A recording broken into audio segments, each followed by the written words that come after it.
Welcome everyone to the streets of Monte-Carlo.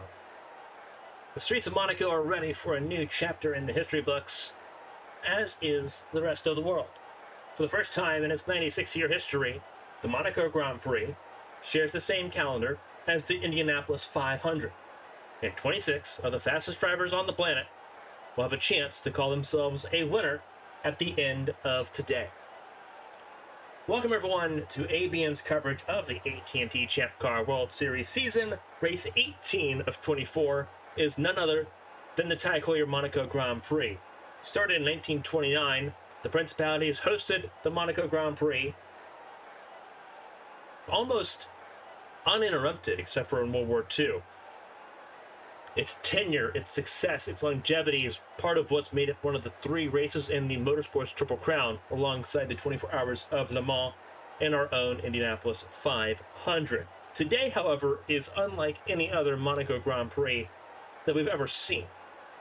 From 1946 until just last year, the streets of Monte-Carlo were a pivotal part in the Formula One calendar in the Grand Prix World Championship. However, now it's Champ Car's turn to tackle on the French Riviera. For most drivers, this is their first time racing at Monaco. However, we do have a handful, 6 drivers to be exact, that have raced here before. Some have won, some have experienced the pain of missing out. The front row are 2 drivers that have made this field and have been successful in Monaco in the past.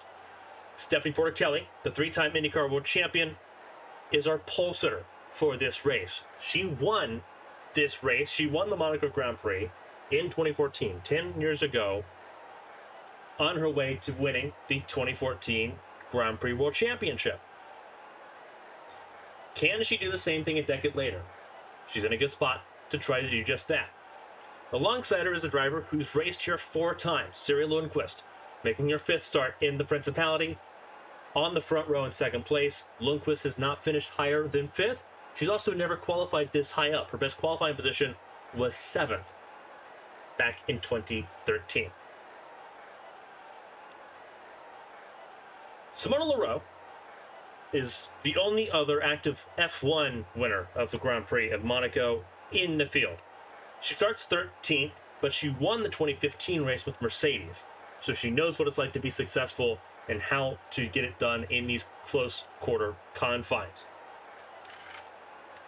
Cameron Jackson, like with Siri Lundqvist, raced in Formula One for 4 years, although that was a little bit earlier than Lundqvist. They didn't really overlap that much. He starts 23rd, which is a bit low for him. Obviously, we know the struggles of the Dragon Motorsports team getting into this point of the season. He's got to work forward at a track that is notoriously known for its difficulty in passing on the track. Hazel Leon is the last former F1 driver in today's grid. She raced here just once last year. Did not score any points when she was racing for Alpine. She starts a lot better than she did last year. She is in row 3, starting 6th in place of the injured Kimi Kinoshita, who is a former winner, winning this race back in 2011. Finally, we have an F2 driver in this field who has been successful. Nicole Letty, our defending world champion, starts 8th. Last time she was here in 2016, she swept both the feature and the sprint race of the F2 series event here in Monte-Carlo. Obviously, trying to put together a championship program, another good result is needed here today. For the other 20 drivers, though, this is a first-time experience, and it is unique on its own. They've had to learn all the twists in the challenge around this 2.08-mile circuit that we will be tackling on 78 times today. We've got the command coming up here shortly. We've talked about the starting grid. Stephanie Porter-Kelly, Siri Lundqvist, they lead the field to green. Alicia Kovalkiewicz and Natalia Velisevich, keep an eye on them. They are in row number 2. Row 3, Sakura Ishibashi and Hazel Leon. That's our top 6. Well, let's set a track side to get the party started. Drivers, start your engines! We've went to the top 6. Let's go through the rest of the field. It's Artyom Kozlov and Nicole Lechty in row 4, Evangeline Porter and Mia Valdez in row number 5, Elise Alexander and BK Glover in row number 6. Simona Leroux and Andrew Draco make up row 7. But that's about Leroux being a former winner here, alongside a driver who's needing another really good race in Draco. Matthias Michelin won at Monza, trying to go 2 from 3 in Europe. Can he do that from the 8th row alongside Astrid Cray? Wyatt Jones won a week ago. It's going to be hard to do again, starting from the 17th position. He's in row 9 alongside the 3rd Arrowhead racing car of Giulia Takani. Kaiki Kobayashi, not where he wants to start, 19th alongside Catherine Hart. Both of the series rookies starting in the back half of the field. Thomas Rogers, Marcus Petrovich, they're row 11. Cameron Jackson and Esther Hobson, row 12. And Mercedes von Sonnen, the last to qualify yesterday. Shufa Zhang, as it was before, had a qualifying ban after an engine failure in Monza. Starts dead last in this race of 26 cars, with the Ford Raptor Pace truck leading us around here, this 2.8 mile circuit, one of the very pivotal places you cannot get wrong, the Casino hairpin. Fortune favors the bold, and you have to be very bold to win here in Monte-Carlo. There's the French Riviera in all of its majesty, going now under the bridge, or up through the tunnel, which is basically a bridge at this point. This is under the casino itself here in Monaco. Clear skies, sun is out. We're in for a fantastic event, and we're glad you're here with us on ABN. If you're watching from the US, good morning. If you're watching from Europe, good afternoon. Watching from Asia, good evening and good night. Through the coastal chicane there. This is where the track gets really fast and really tight. You really can't afford to make mistakes. Approaching one of the most iconic places on the track, the swimming pool section. You see a swimming pool on that lower left-hand side of your screen. Through the harbor. Just a couple corners left to go. Approaching Anthony No. No heroics in Saint Devat, but fortune favors the bold nonetheless. The pace car is in. 26 cars for the first time in Monaco Grand Prix history. It's Champ Car's turn. Porter Kelly, Lundqvist, lead us to green. The Tag Heuer Grand Prix in Monaco is underway. And immediately it is Porter Kelly with a lead, clearing Lundqvist through turn number 1. Up the hill they go. 78 laps, what they've got to do here in Monaco. Porter Kelly, Lundqvist, side by side, further back for third. Right now it is Velicevic over Kovalkiewicz. So Velicevic will gain a spot there on Kovalkiewicz. Ishibashi in play still over Leon as they head into the hairpin for the very first time. Behind Leon, it's Lechty and Kozlov. Then you have Mia Valdez side by side. It is Porter and Alexander. His car in the wall. Multiple cars stacked up there, and it's 4 wide further back. And that is Leroux that loses out. That was Rogers that slid into the hairpin wall for the first time. They were 3 wide, which we have not seen in a very long time here at Monaco. And Petrovich losing out big time as well. Almost certain he has something wrong there. He lost out severely under the tunnel.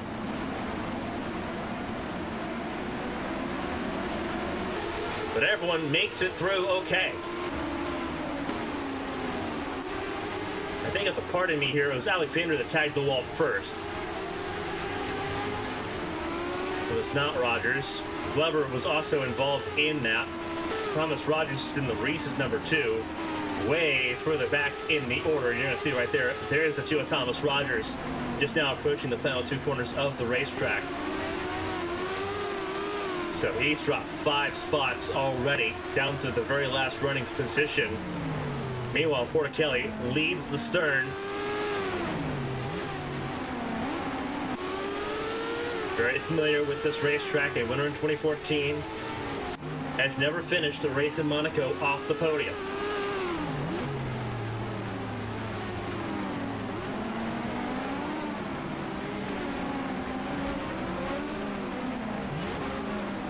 The big trouble spots, though, already taken care of, and that was lap 1.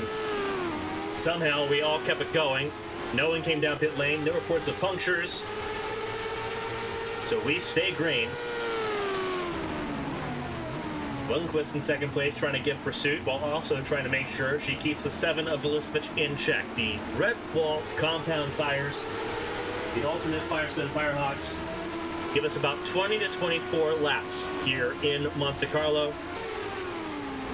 Abrasive surface, a lot of tight corners, maximizing all the grip that you can. They're leaning on these tires severely. This is one of the most abusive tracks for tires on the calendar, especially when they're those red wall tires that you see on these cars. Very, very different than what we saw last night in the Challenger Series at Colorado. Those tires went on forever and ever and ever. Remember, these are all city streets. City streets and walk paths make up this entire racetrack. You don't say that very often about mini street circuits. Typically, some of, at least part of them are purpose-built to handle an event like this. Monaco, though, the track's largely been unchanged its entire 96-year run. Obviously, safety improvements have kept up with the years,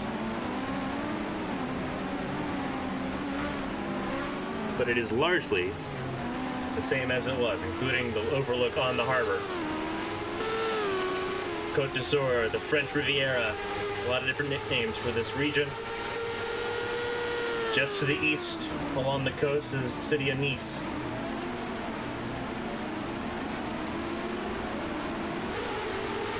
One of the smallest countries in the world, the Principality of Monaco, less than a square mile in size. Only country that's smaller is Vatican City. Other principalities like San Marino are larger than this. So are Andorra and Luxembourg and Liechtenstein. A place like Monaco bears attention and attraction like no other here in Europe.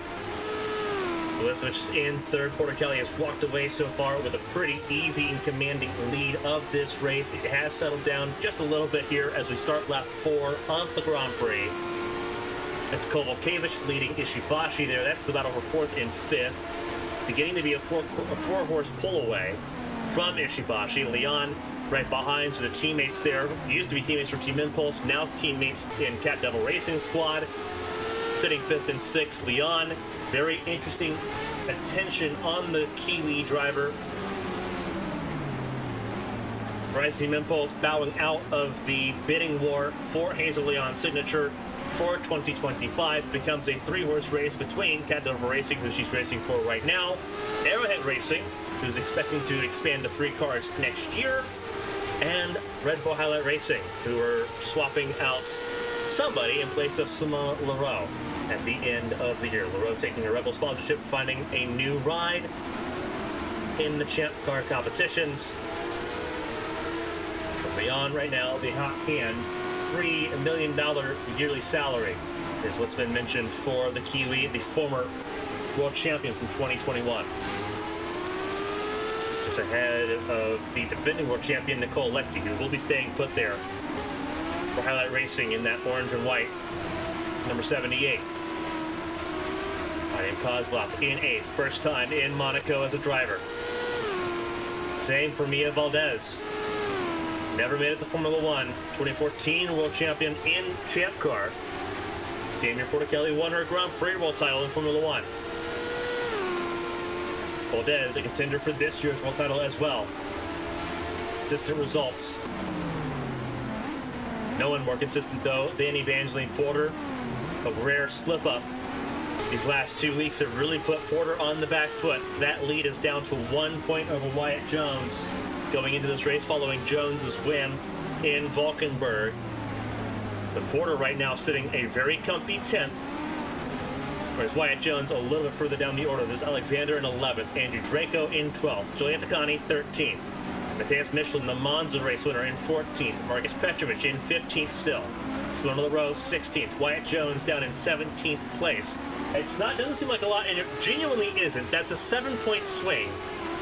Evangeline Porter right now sitting in 10th would score 20 points. Wyatt Jones would score 13. Makes it an 8-point gap as things run.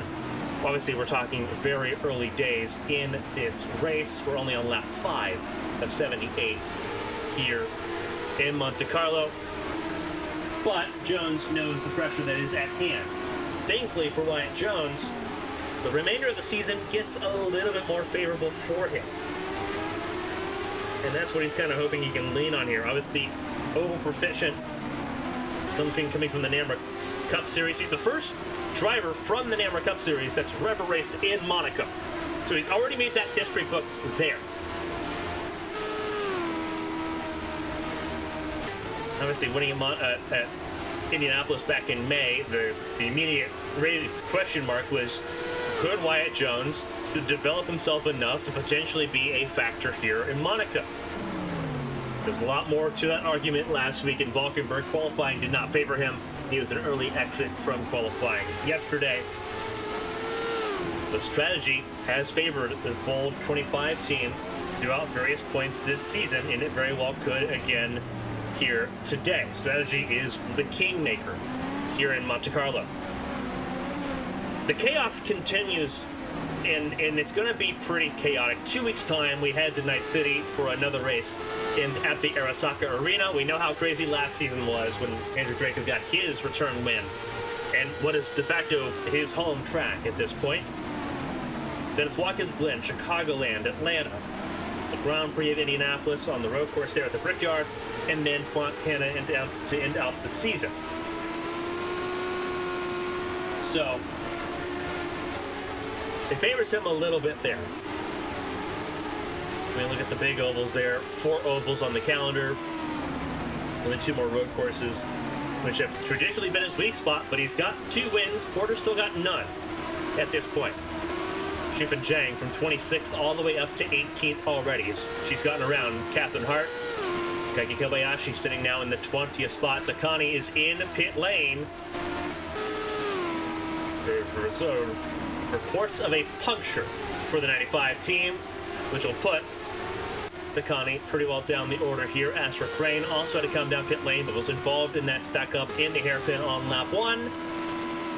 Crane will take over his spot here. Takani down the 25th. DK Glover, who was also in the wall, was pancaked in that 4 wide situation in 26th. Similar situation to how it was in Valkenburg just a week ago. And you look at the gap that the GOAT, Stephanie Porter-Kelly, has put on the field so far. Lundqvist, her last lap, a 1:29.326, 1:28.8 for Porter-Kelly. And Porter-Kelly has the fastest lap of this race, a 1:28.49 here in Monaco.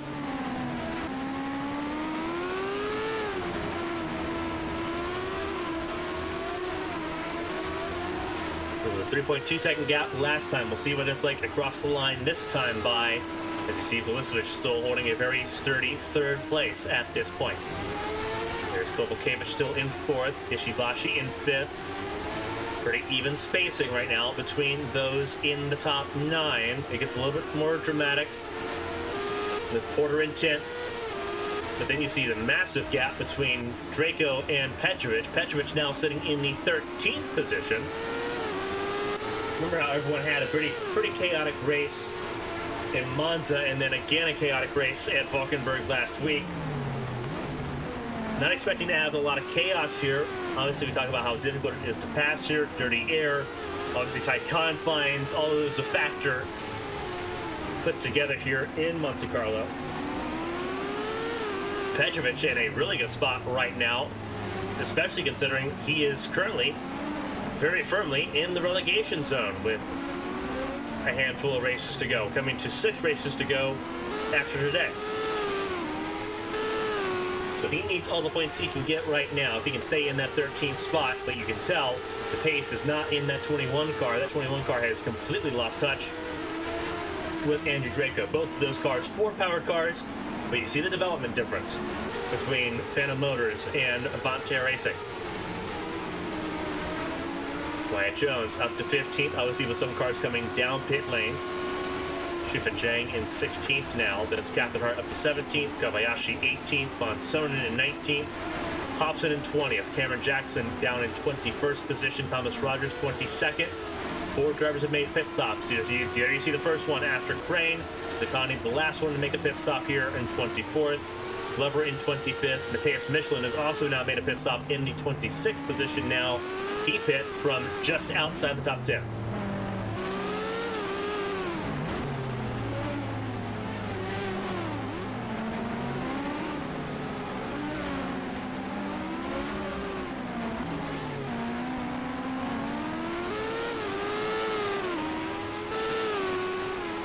Gap has stayed steady at 3.2 seconds between Lundqvist and Porter Kelly. And caution's out. Caution has come out here, and that is an issue for Astrid Crane. That's why the caution's come out. The 80 car has blown up. No damage on the 80 car either. That is just a car that is now extremely slow going up the hill. And the Ford Raptor pace truck will collect the race leader, Stephanie Porter Kelly. While the field is allowed to catch back up, Astrid Crane will be able to safely return to pit lane with what appears to be a pure powertrain issue. We'll see, we'll get clarification on what this issue is for Crane once that car is returned to pit lane and the Rosgreens Racing Squad can keep up. Not a great look, though, for Crane, who was looking to capitalize on the momentum that she has really earned here on the European Tour.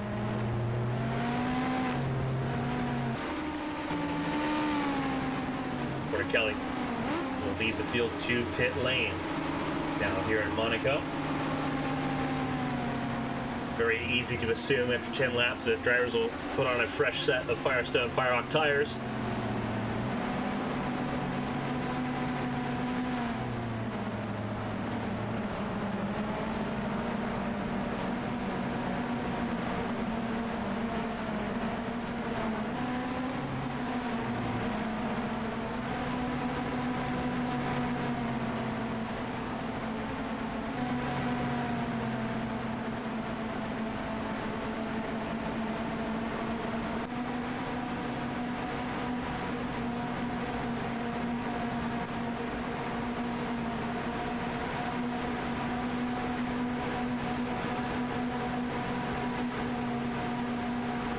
For the first time today for Astrid Crane. Astrid Crane returning to pit lane, just now getting around the swimming pool section here.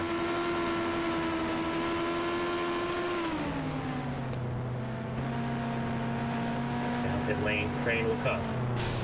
No, actually, Crane just tagged the exit of pit lane. That's going to be a problem if they try to come down pit lane. They got to get that car moved quickly.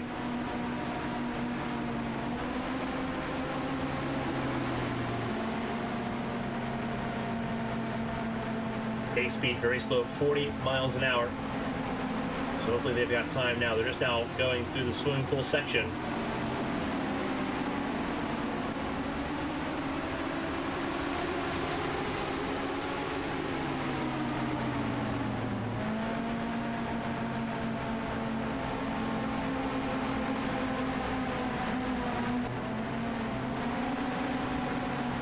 Everyone coming down pit lane now.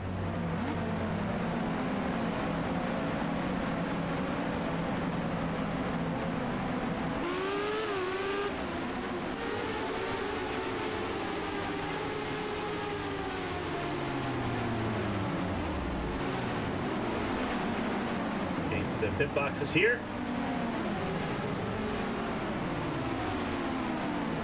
Really sharp turn in there. You see a little bit of contact there between Leroux and Draco, but everyone got to their boxes.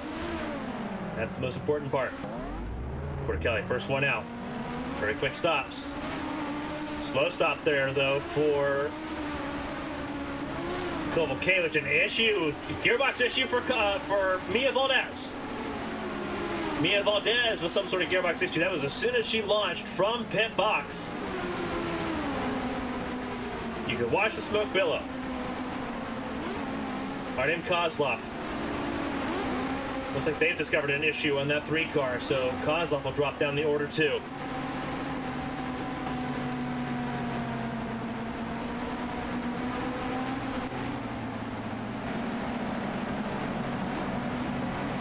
See, there's Valdez.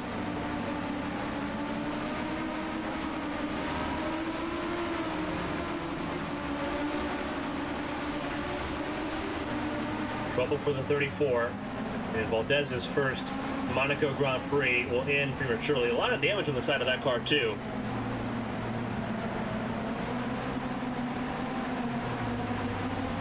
I wonder if that's related. I'm going to let the field go ahead and go by.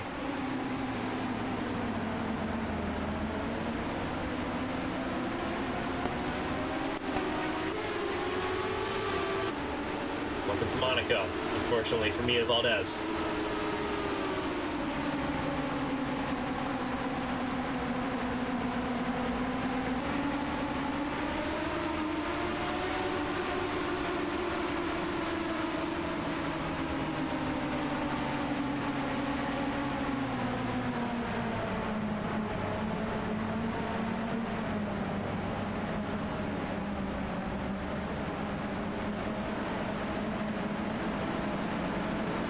Smoke just went out of that 34.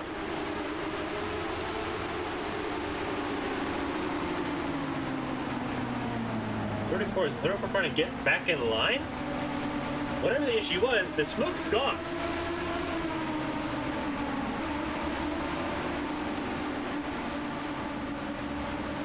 What is going on with Mia Valdez's car? We're getting ready to go back to green. The lights on the pace car, I believe, are off.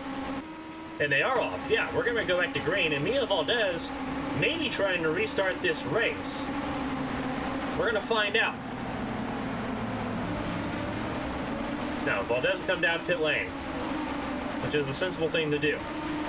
Portichelli, Lundqvist, Velicevic, top three. For the first restart of the race, we're back underway here in Monaco.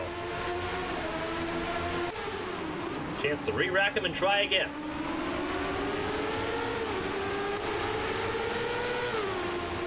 Have one close still. Up the hill we go.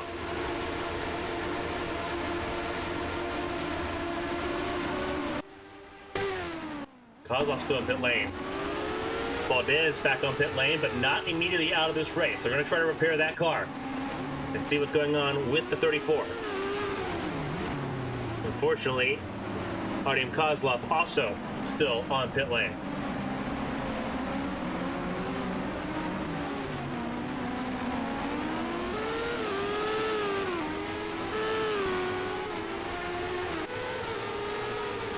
Immediately opening a gap here on Lundqvist.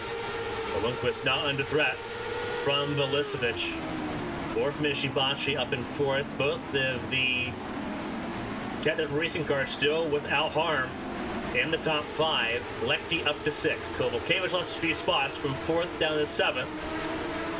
Porter up to eighth. Alexander in ninth. Andrew Draco now in the top 10 here in his first time in Monaco. Takani up to 11th. Marcus Petrovic put him in 12th. He's gotten around Simon Leroux. That was a pass in St. Devat on the restart. Von Sonnen also got around Kobayashi, so some passing happening in the mid-pack there in turn one last time through. Michelin in 16th still. Cameron Jackson and Thomas Rogers, they both got around Wyatt Jones, so Wyatt Jones kind of skunked on that one. Down in 19th place, Esterhofsen in 20th, and there goes the three of Artem Kozlov on the pit exit. Unfortunately, a lap down now. Mia Valdez back out on track though. And I believe this keeps Mia Valdez on the lead lap.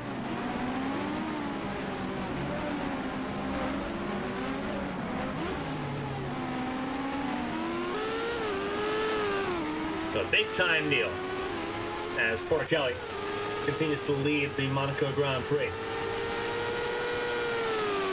She's led all 12 laps so far in this race. We're on lap 13.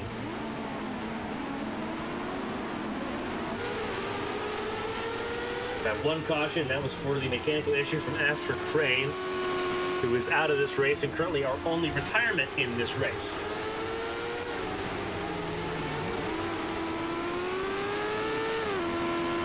Unfortunately for Artem Kozlov, they are now a lap down, which will really hinder their chances to try to be successful here in Monte-Carlo.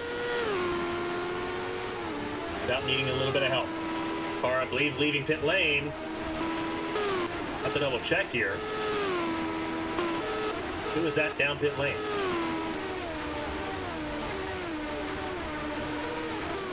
See if we can get a good look here for you. Thought we saw a car down pit lane, but might be wrong on that.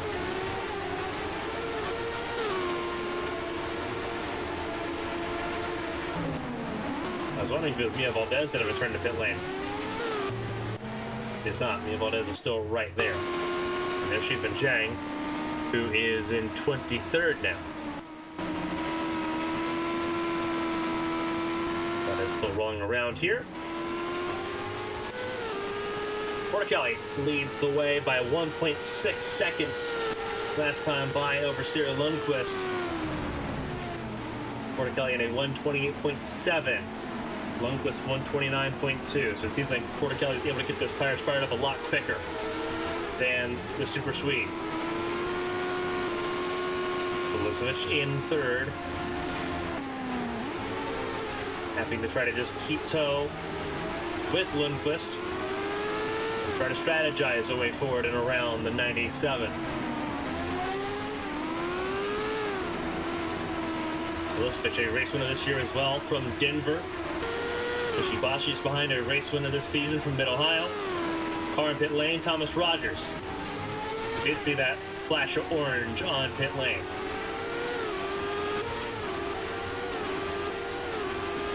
In 6th, Kovalevich in 7th, the top 10 largely staying consistent here at this point. There he is. Thomas Rogers back out on track.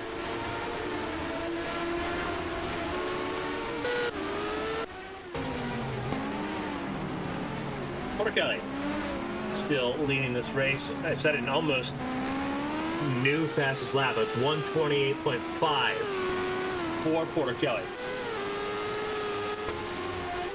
Lundqvist has not broken into the 128 since we've gone back racing. 129.1 her last lap, so losing a fair bit of time to the three-time world champion. But pulling on Vulicevic. Vulicevic hasn't really had an answer for Lundqvist or Portichelli. Has not been really a hassle for either of them in the early stage of this race on lap 15. And that could be a problem because Sakura Ishibashi is 100% posing a threat to the 7th as they roll through Anthony Node. Should be a very interesting fight for the podium places last time around. 129.2 for Vulicevic. Last time around there, 129.0 for Lundqvist. So Lundqvist beginning to build up speed, is still losing 0.5 of a second per lap right now to the race leader. Ishibashi 129.2. So identical lap times as you would imagine being this close between Vulicevic and Ishibashi. Importantly though, Vulicevic is losing touch with Lundqvist.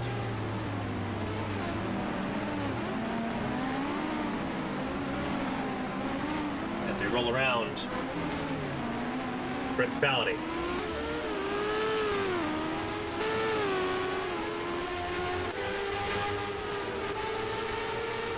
Vulicevic down the hill into chicane here. Just trying to see where Vulicevic is losing out here to both Lundqvist and Portichelli.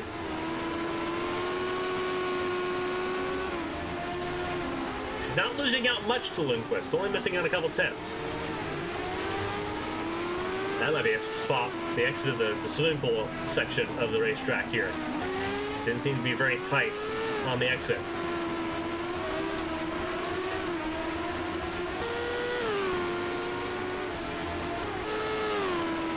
$128.9, no, new personal best for Vulicevic. Not quite race best. 128.9, 129.0. So Vulicevic got the right way of that last lap. Portichelli still in the 128.6s at the moment. Clean air, clean skies. Can't lose when you're in that position for Portichelli. It'll take a lot of interference for that to be a factor. And we know the champ car is going to be a place where you see the interference, and this is Monaco, where you can get trapped pretty quickly.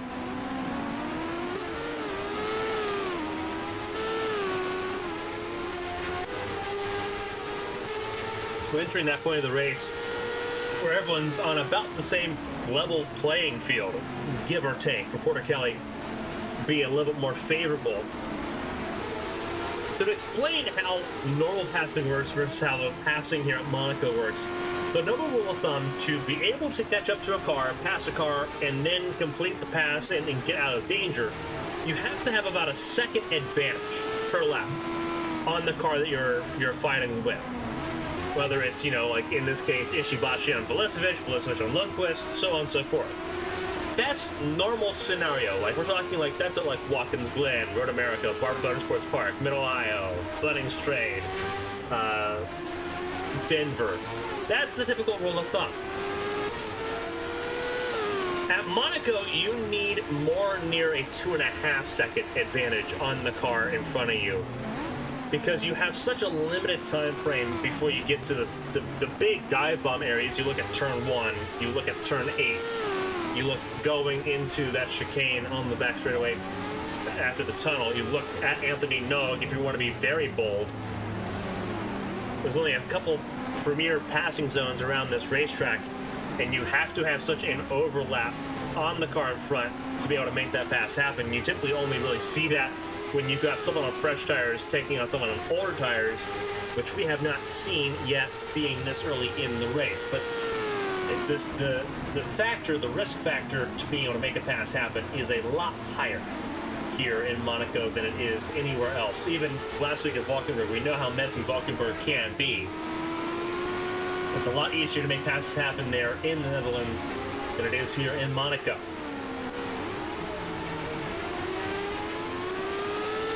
Seeing two very different type of street courses over these last two races. And in 2 weeks' time, we get to go back on the ovals, beginning with the Stadium Tour in Night City. Vulesovic closing in a little bit on Lundqvist here. That orange and blue, number 97, a lot closer for Vulesovic to try to manage, try to shadow. 129.3 for Vulesovic last time around, 129.4 for Lundqvist, 129.0 for Porter Kelly, who now has lap traffic and is that of Mia Valdez. He was still in this race. 2 cars a lap down. It is Artyom Kozlov and Shufan Zhang. Mia Valdez could very well become the third. Her last lap, a 133.5. And we're going to see what we're talking about here with Porter Kelly having that advantage. 4 seconds in reality is the advantage on that Porter Kelly has on Valdez. And you're going to see how difficult it is to make a pass happen here in Monte-Carlo.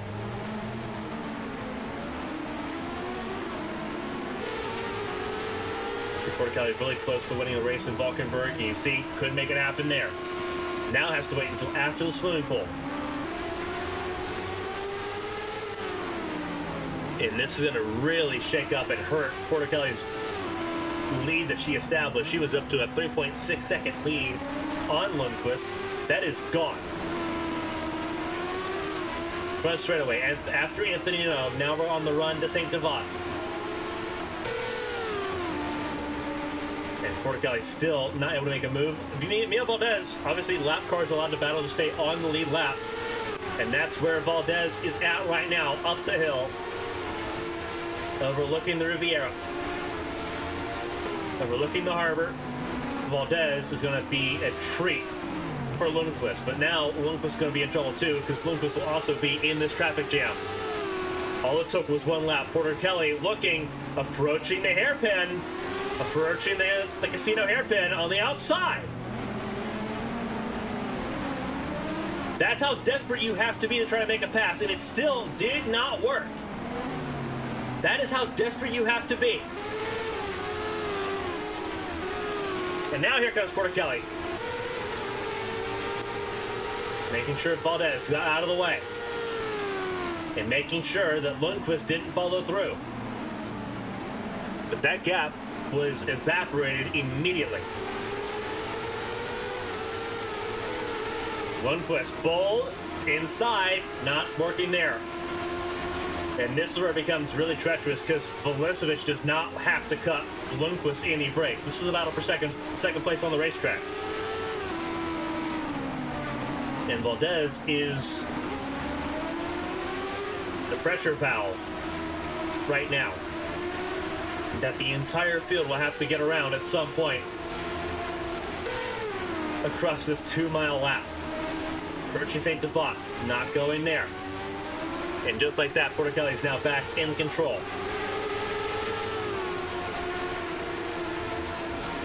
What does Lundqvist do? What does Velicevic do? And Ishibashi, who's now in the fray.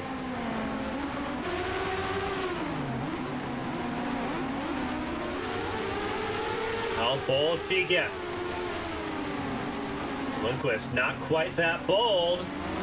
Still gave it a look. I think realistically they're gonna have to try to pass Valdez out of the tunnel. That seems to be where the biggest deficiency in speed is for Valdez in the tunnel. With how slow Valdez is getting out of the corner there, would have to believe that it might be a gearbox issue that we saw Valdez suffering with coming to green on that restart. But the Lundqvist has gotten through. But it is not really a close gap anymore. I think we're going to see a gap a little bit larger to 3.6 seconds when they cycle back on through this time. And Velicevic is now going to be part of the kicking and screaming behind 34. All it takes is one really aggressive move further on down the order for this to really get shaken up. Velicevic looked to the outside there in St. Devat. Nothing going, but tried a different approach. And look at how close Ishibashi is, how close Leon is, and Lechty.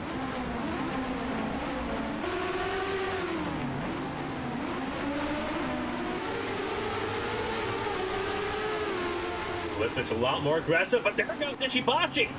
Back for position into the hairpin. Oh, really tight spot there. Ishibashi holding on.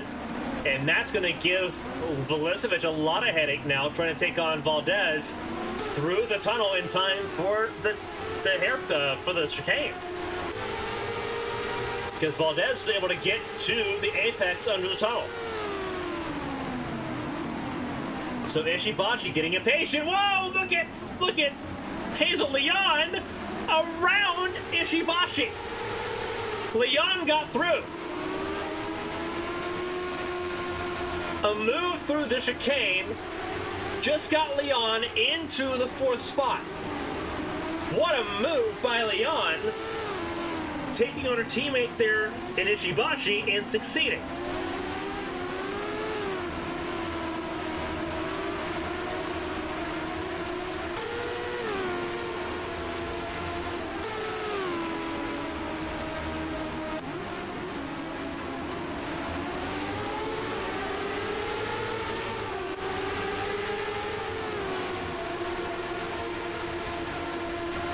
And Velicevic still struggling behind Valdez at this point, and now you know that Hazel Leon's a scrapper, and so is Ishibashi. Tried to ride up against Zarmko. Now approaching Mirabeau. Velicevic really scrambling to try to get a pass on Valdez. This is for the 3rd spot. And everyone's in it. Around Portier now. And under the tunnel towards the Novell chicane. Oh, Velicevic had to go sweeping to the outside. Valdez not giving any quarter.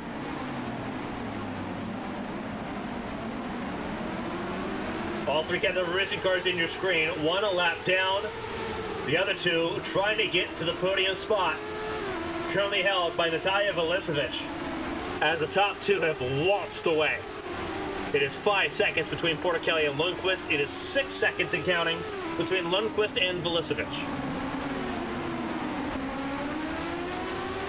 through Ascas, and now Anthony Nog. Down the pit straight towards Saint-Devat. Oh, on the outside. There you go. Pass made into Saint-Devat for Vulicevic, and now up Beau Rivage to Massenet. There goes Vulicevic. And teammates, how quickly they work together now. Obviously, hard passing, even when you're trying to coordinate it. And you see, not hard for Hazel Leon to get quarter on Valdez. Ishibashi will have similar after the hotel hairpin.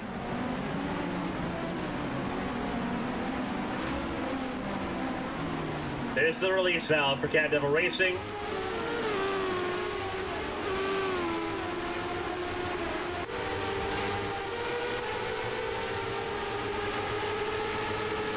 Didn't let Ishibashi through. I was very surprised by that.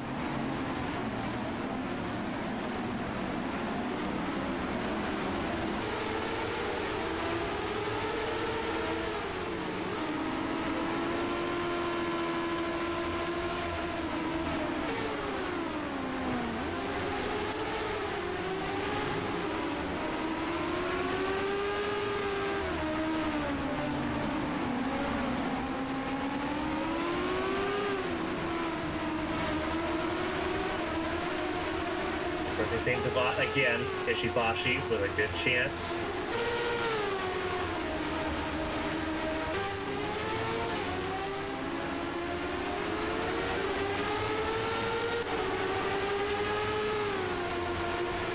There's Alicia Kovalkiewicz in this mix as well. Kovalkiewicz got around Lecty on that lap.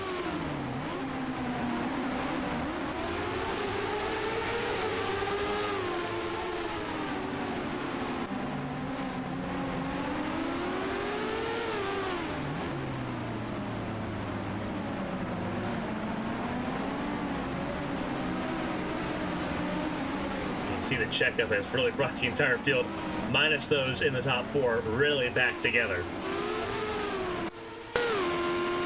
Wyatt Jones down at 22nd, having to make a pit stop after colliding with the barriers. A light wall tap there, forcing a pit stop to make sure that there wasn't any long-term damage for the 22. Shufeng Zhang now in pit lane, has been in pit lane for 7 laps with some sort of mechanical issue. It has not been a DNF, but Shufeng Zhang now very handicapped on the route that she can take forward here in Monaco. As we start lap 26, it is Porter Kelly with a storming lead, 6.1 seconds at this point, thanks to the lap traffic that has held up Siri Lundqvist. And now, most recently, by 9 seconds, Natalia Vulicevic, who has a mountain to climb and multiple figures here. Hazel Leon got clear. Here comes Ishibashi around the outside of Saint-Devat. And up and through. That's 5th place for Ishibashi. Now well and truly, you can say almost secure at this point.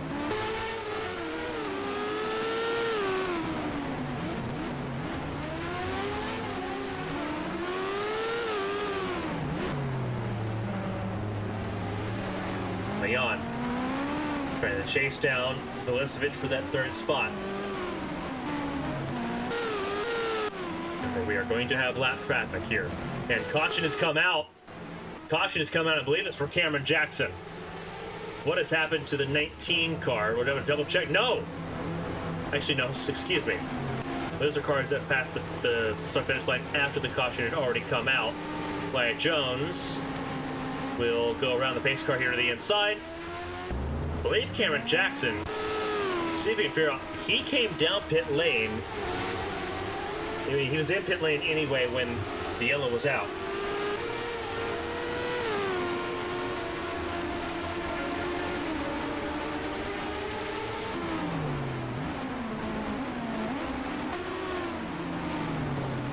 What happened to the 19 of Cameron Jackson here? Obviously, Shufeng Zhang with a lot of issues. 9 laps down at this point. This is in the giant group behind Mia Valdez.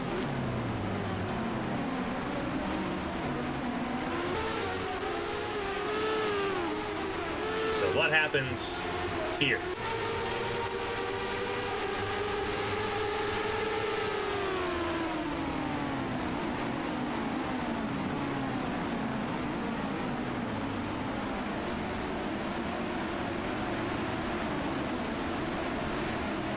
obviously you saw this pass here between Kovalkiewicz and Lechty. These two have been really battling it out.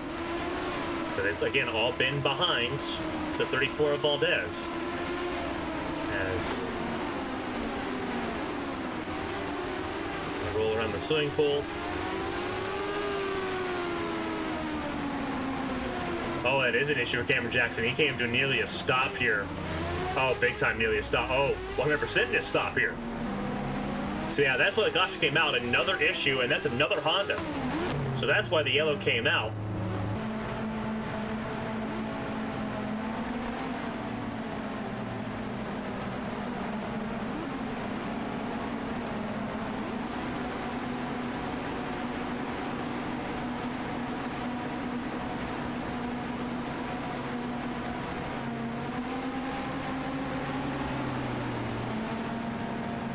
So second caution, another reliability issue here, which means we're going to have a very interesting restart once again for the second time. This time it was Cameron Jackson coming to a stop at the entry to pit lane. It seemed like he was back out and running, and there he is. Very tail end of the field here.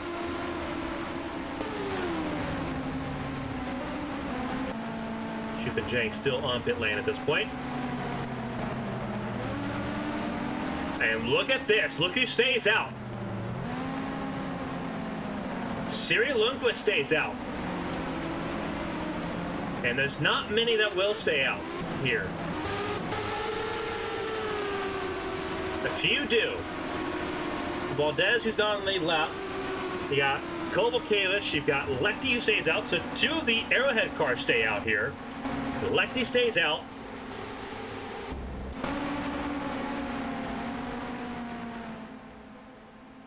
And that's it.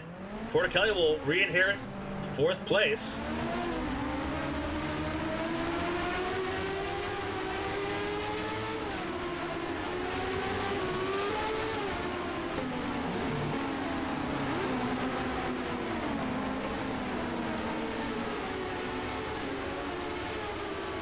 Car still in pit lane. That is Leon. Leon's still on pit lane. Not good for the Captain Racing Camp. One of them a lap down. Leon in pit lane for a longer period of time. Not a great start.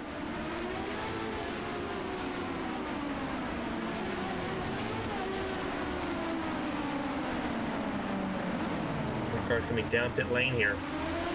These were those that were not a lap down, but had to come down pit lane and take care of stuff during that green flag run.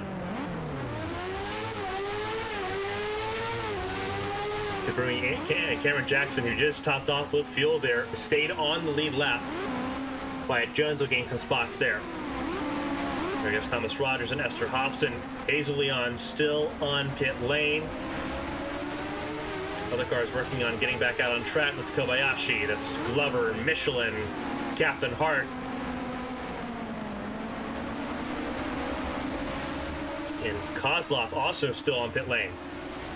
Now moving.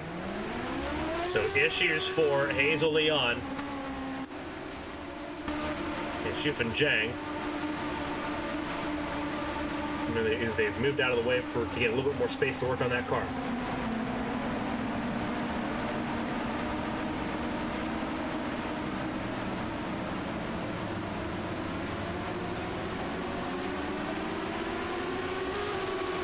So we're getting ready to go back green here, and it's going to be Siri Lundqvist now in control of the race with the immediate buffer between herself and her teammate there, Mia Valdez. Those top four stayed out here.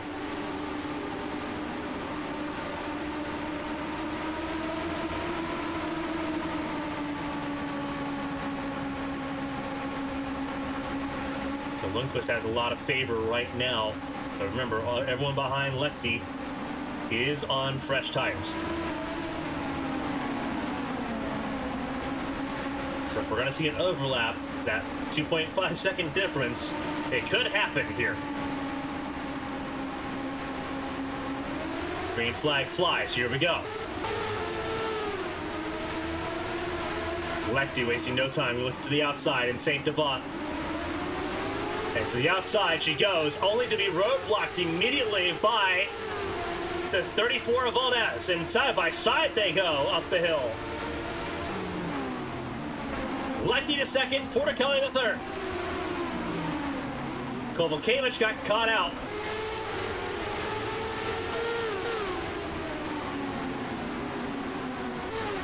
As they come around the bend here on lap 28, this is where trouble kind of brews just a little bit. That's Alexander on the outside, Porter to the inside, side by side, through the Grand Casino, the Grand Hotel hairpin. Now on the harbor.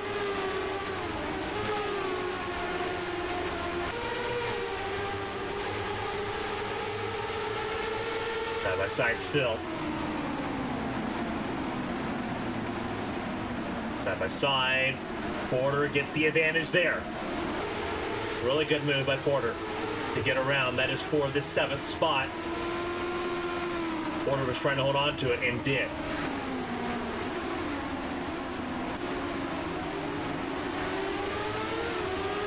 Still frustrating Kovalkiewicz is Valdez. Top 5 all got clear. Here comes the top 2 that did not pit. Very strange call for them. Esterhofsen on pit lane. We saw that pink number 28. So these two sticking with their original fuel number. And that gives Porticelli the race lead right back. Although now there's no Lundqvist in the equation. It is just Porticelli and Velicevic who battled it out in Denver. Now it's Porticelli with the advantage. A little bit further back. There you go. I believe that's because Valdez also came in. Valdez, one of those that did not pit onto that last caution, came in that time. That gives Porter a really good quarter as well at the moment as things sit. Wyatt Jones, a little further down the running, was 15th across the line that time. He'll gain some spots. He'll gain 3. So he moves to 12th. There's Kobayashi. There's Glover, Michelin, Captain Hart. And there's Lundqvist back out on the racing surface. So is Lecty. There's Artyom Kozlov. Still a full 1 lap down. Kovalkiewicz back on track as well. Ahead of Leroux. Leroux on the lap as well in the 20th spot. You have Valdez and Hazel Leon. Leon still on the lead lap, to her credit. But I believe that car is not the way it was. I believe there was contact with Leon. And you see the skid marks in the turn 1 that would indicate where that might have taken place. Porticelli back out in the clear. And now back out to a 1.3 second lead, having led 29 laps in this race.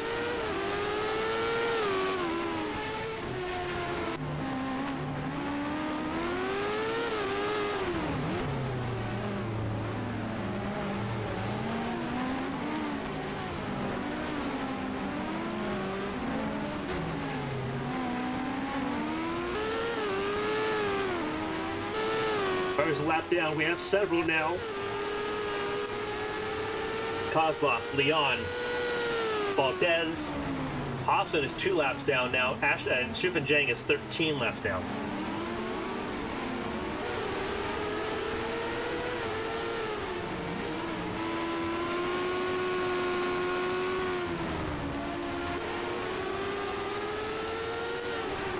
Marathon race. We've had 2 cautions, both of them single car incidents, and it's been reliability issues for Crane and for Cameron Jackson most recently. That was on lap 26.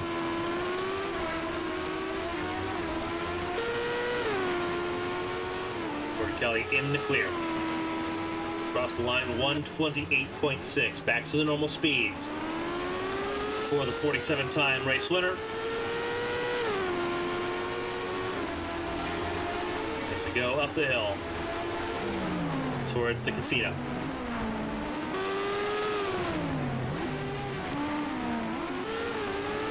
And it's on Velicevic to try to match.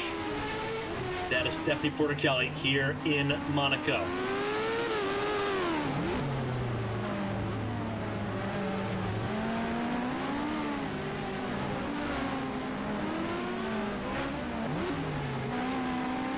Portier. And now under the tunnel once again for the 32nd time of 78 laps here in Monaco.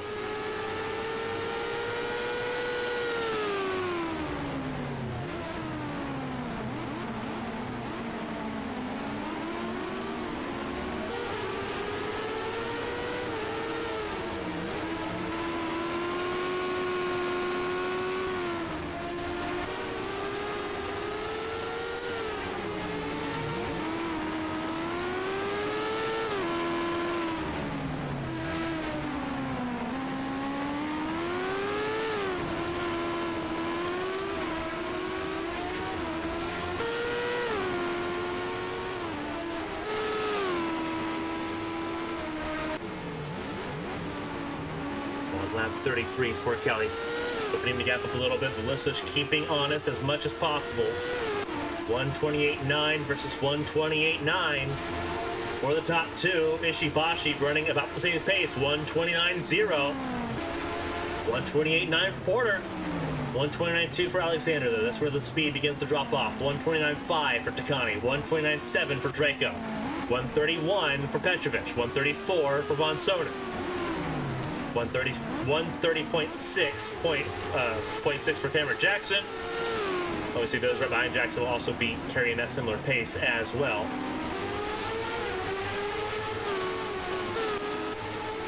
So widespread in the pace. Lecty up to 129.4.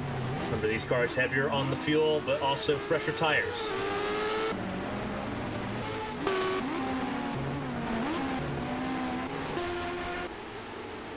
Austin still pit lane, so is Shupin Jang. Poor Kelly trying to stay on an island at this point.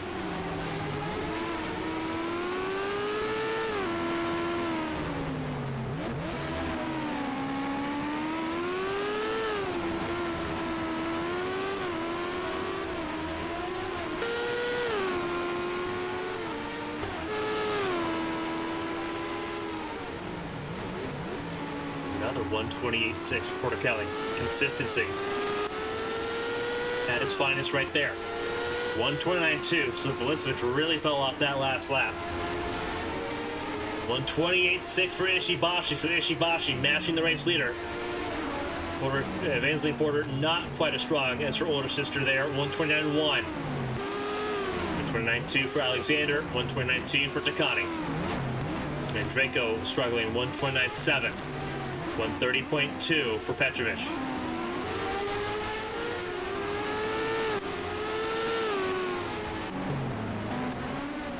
Let's get to the point where those red wall tires beginning to fall apart just a little bit. It's about how you manage them here. And Porter Kelly obviously has some of the most veteran experience in the field, not only in managing these tires, but managing tires at this racetrack. Overlooking the Mediterranean.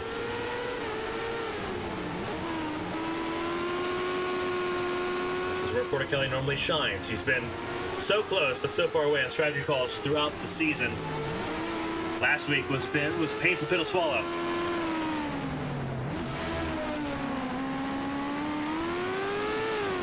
In Michigan, when she won, she dominated. Right now, she has dominated this race. She has led all but one lap of this race. Starting lap 35, she has led 33 of 34 laps completed.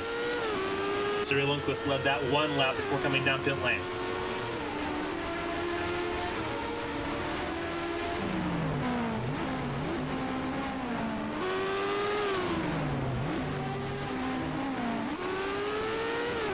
Dragon Motorsports, it is a story that gets from bad to worse with Hofson and Shufin Zhang. Still on pit lane, Shufin Zhang now 17 laps down and counting.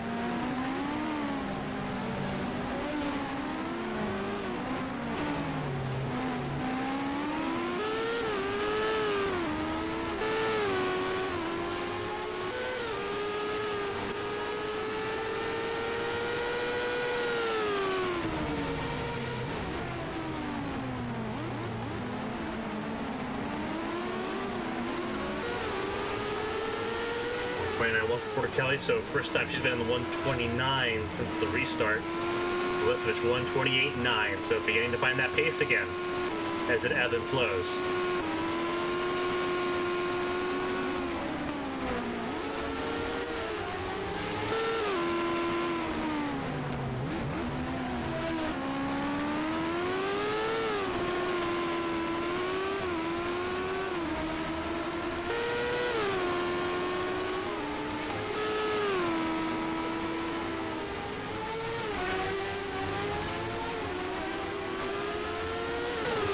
sitting in third, a little bit more distant. The top two matching each other's lap times. Ishibashi, a little faster than both. I feel there's going to be a tipping point where all three of these cars are going to be really close to each other, battling for a spot. It's the question, if things stay as they are, will they be battling for the race lead by the time we get to that point?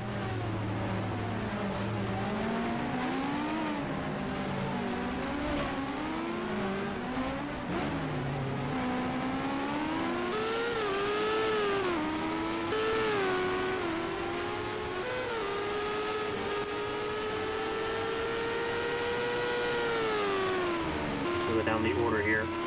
There is Hazel Leon, a lap down. Same with her teammate Mia Valdez, who are not far apart from each other at this point. This one on the road, 20th, the last car on the lead lap. Watching some of the cars just ahead of her.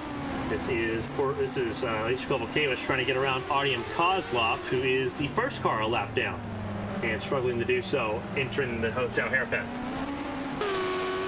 Lefty though and Lundqvist trying to set sail here. Both of them matching leaders' lap times here.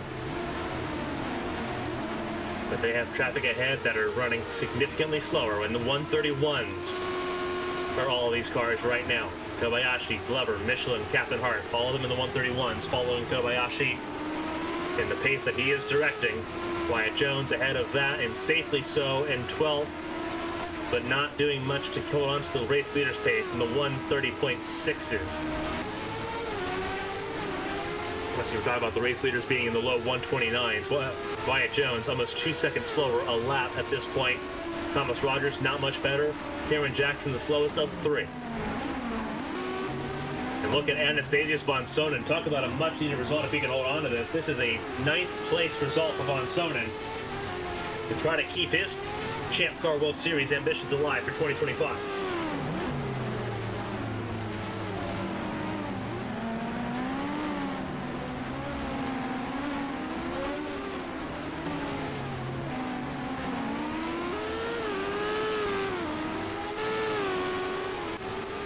Petrovich in 8th.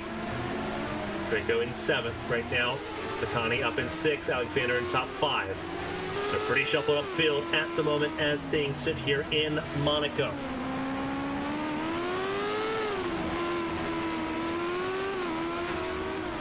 You're almost to the halfway point here in the Grand Prix. Halfway point is the end of lap 39. You're on lap 38 now, and Porticelli continues to hold on to about a 2-second lead here in Monaco. It's Porticelli, Velisevich, and Ishibashi. We're going to step aside for a brief moment for word from our sponsors here at the TAG Heuer Grand Prix of Monaco. Live on ABN. You're not going to want to go anywhere. Stay tuned.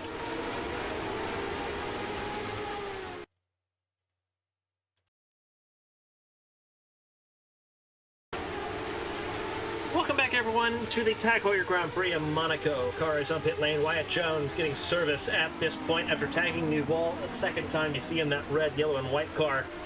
His day going from bad to worse here in Monte-Carlo. And it's Stephanie Porticelli, though, that is still leading this event. She's led all but one lap so far. 41 laps led, coming to take 42 laps led. And she completes lap 43. Siri Lundqvist, the other race leader, who's led a single lap at this point. It is a 2.4 second gap between Porticelli and the person in second place at the moment, Natalia Velisevich. Mia Valdez, lap traffic has really helped spread the field out just a little bit more.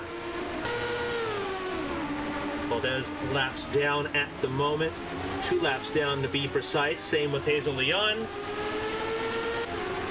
That is Valdez's teammate, Ishibashi, just behind. Very interesting to see how that plays out here. Is Evangeline Porter in 4th, knowing that Wyatt Jones has been having troubles here in Monaco. It is a breath of fresh air for Porter, who saw the points gap after Valkenburg shaved down to one singular point.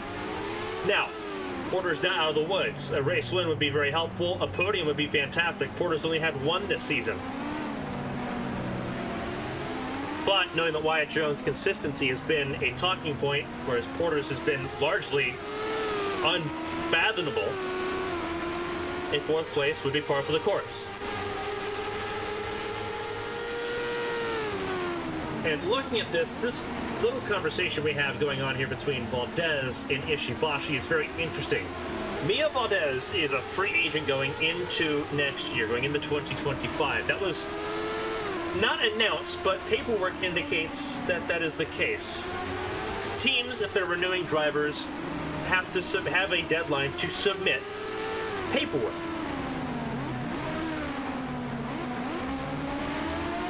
Before they become restricted free agents. Valdez now a officially restricted free agent on the market at the moment as things stand. That deadline is passed. Valdez not being signed up for a new deal. So that gives Catanova Racing potentially 2 open cars that they have to fill next year. They have the 32 currently being filled by Leon, who they're trying to re-sign. We don't know if Ginny Kenosha is going to actually come back. Talks from her camp say that she might be done as a full-time Champ Car driver as the caution has come out for the 3rd time. Whoa, trouble. That is Lundqvist and that is Catherine Hart. What has happened here? Trouble between these two, and these two were following each other. This may have been Lundqvist being a little bit too brave, and that'll hurt the 97 a lot, especially where the 76 is right now. Now the 80 is out of this race. The 20 is not rejoined the track. Neither has the 28. But that hurts the 97 in comparison to the 76 and the 21, who were in that relegation fight. That will not help the 97 in the slightest. Let's see what happens here. This is through the Grand Hotel hairpin. That is Lechty just behind, who is going to have a really good shot of this. Through Portier, under the tunnel. Is this trouble for Captain Hart, or is this trouble for Lundqvist on the brakes? We're going to find out here. It happens on this lap, and Lundqvist is not super close to Captain Hart at the moment. So something's got to happen to the 31.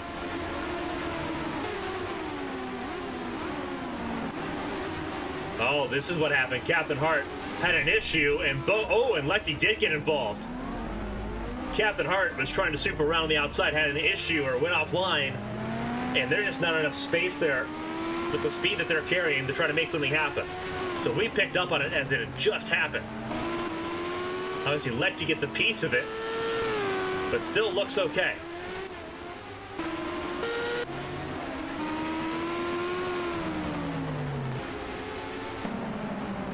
Cars were on pit lane at that time, including our race leader, Porticelli, who is right here now, behind Anastasius von Soden.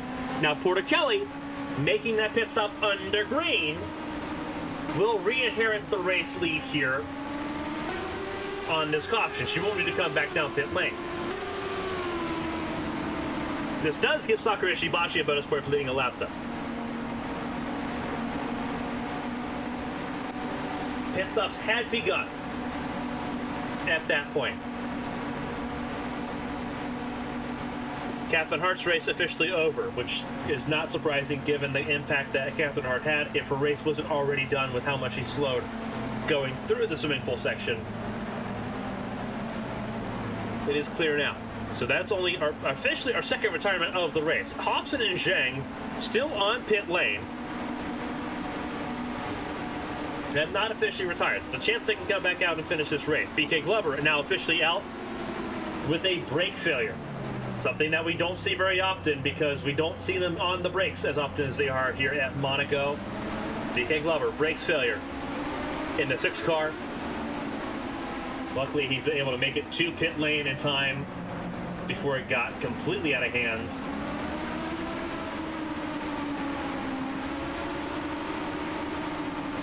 I believe this is going to be, and Porticelli is signaling that she might be coming back down pit lane. She might have a loose wheel.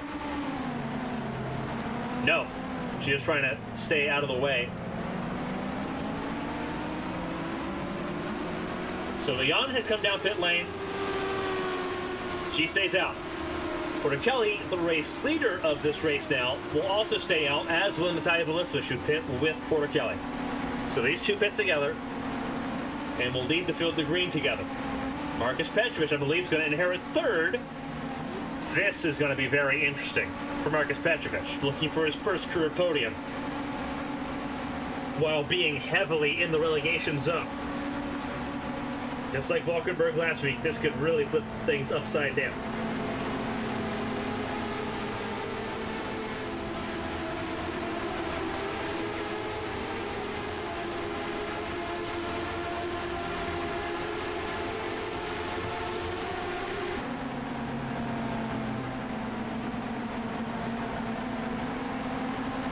So 3 cars out. Glover with a brake failure. Catherine Hart with an accident. Astor Crane with mechanical failure, which we've not got clarification on. I see Crane also ended up in the wall trying to get back to pit lane earlier in this race. So 3 official retirements. 2 cars in pit lane with mechanical failure, with mechanical issues. I can't really say failures because they're not officially out of this race, but mechanical issues on their own. Speaking of which, there is Hobson. Hobson is back out on the racetrack in that 28 car. So one of those cars, as we mentioned, on the racetrack, and that is pivotal right now. But it looks like trouble there still. Whatever that issue is for the 28, it has not been resolved. Or the 28 might be letting the field go by. Not normal in this circumstance. Whoa, no! That's Leroux! Leroux in trouble! Leroux in trouble in the tunnel! And the caution will be extended. Leroux stricken in the tunnel. For some unknown reason, Simona Leroux has come to a stop. It will need to be recovered.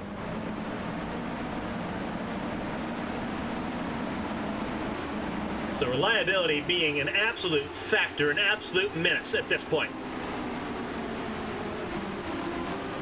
Thierry Lundqvist still running, but with damage on that 97 car. Cameron Jackson still running at this point in 17th. There's Mia Valdez, 2 laps down. Sorry, now 1 lap down. Got a lap back. Sitting in 20th place. Kozlov and Valdez a lap down. Leon 2 laps down. Esther Hobson, we saw on track once again, 16 laps down. And Chippendale still on pit lane.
Lights out on the pace car once again. We're going to try to go back to green this time to Begin lap 49.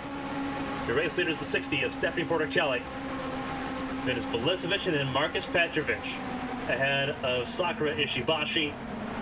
Ahead of Alicia Kovalkiewicz and Julia Takani. We have 17 cars on the lead lap.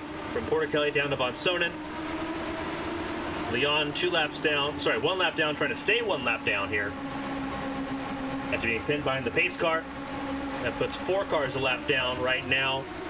Although we don't know the status of Simona Leroux, if that 77 car can return to the racetrack or not.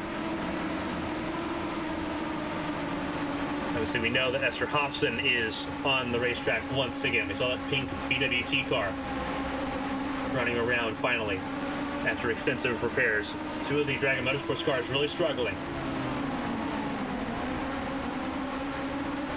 Third restart of this race, coming to 30 laps to go. Here in the Tag Heuer Monaco Grand Prix, away we go. And it was no wasted effort for Porter-Kelly to get around the 32 of Leon, the wounded car there. And here we go. Now it's on Petrovic to not falter under the pressure. And they are stacked up behind.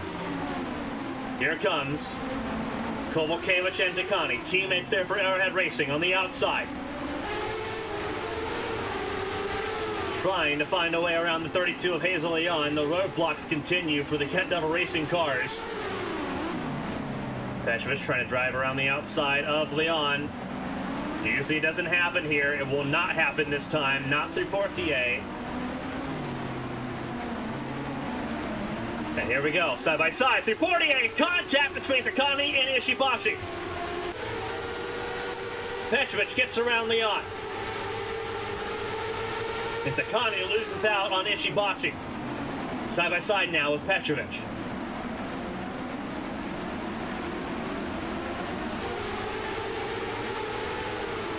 Seth Petrovic side by side with Kobayashi, the other Vontae Racing car. Petrovic got clear of Leon. Kovalkiewicz, Ishibashi, Takani did not. Here they go. And Ishibashi in the wall, trying to get around Leon.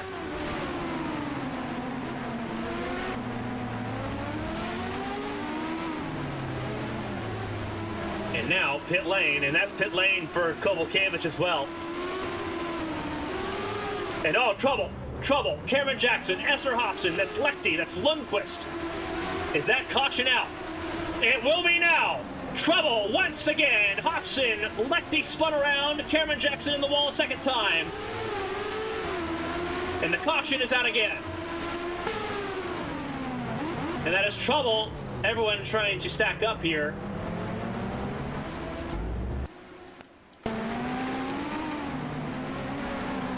Race leader on this lap will have to come back to the pace car. They're racing back to the caution.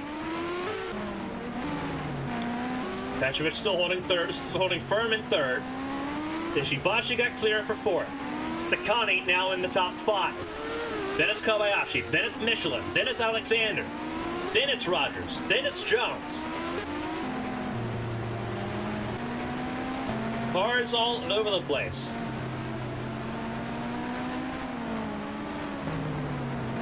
Porter was one of the first ones to cross start-finish line after the caution came out. And it has been a ragtag race there. Esther Hofson in a lot of trouble here in the epicenter of it all. Both of the Dragon Motorsports cars on the racetrack involved here. Let's see what happens here between the 26th, the 19, and the rest of this group. We know the 78's also involved in this. We're just trying to figure out why.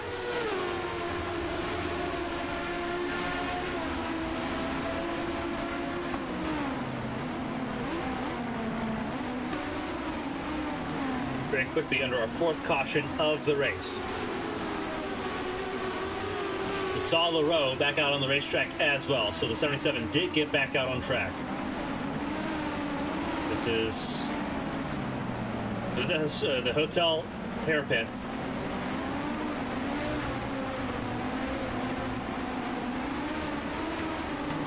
Through Portier.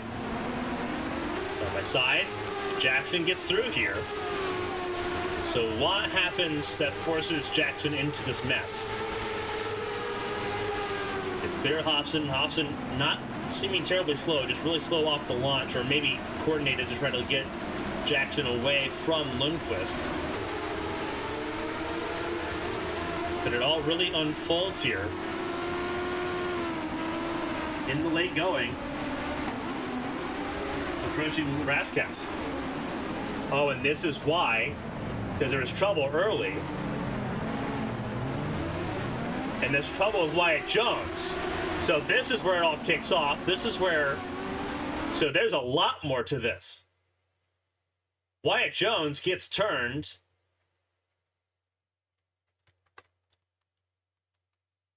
Around the swimming pool. Oh, Alexander in a lot of trouble too. So Alexander in trouble. Oh, Kobayashi missed the apex completely and tagged the wall, and Wyatt Jones bounces off. So that's where all of this spawns together. Michelin squeaks through, but this is where it stacks everyone up.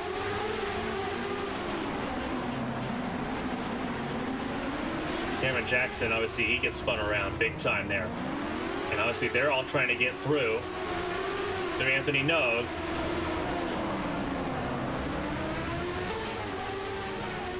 You can't put 3 cars around this racetrack and get away with it very often. It barely worked on lap 1. Definitely not going to happen now.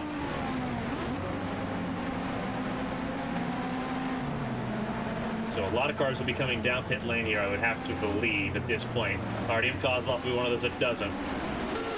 See who all does come down pit lane, or who doesn't, I guess would be easier to keep track of here.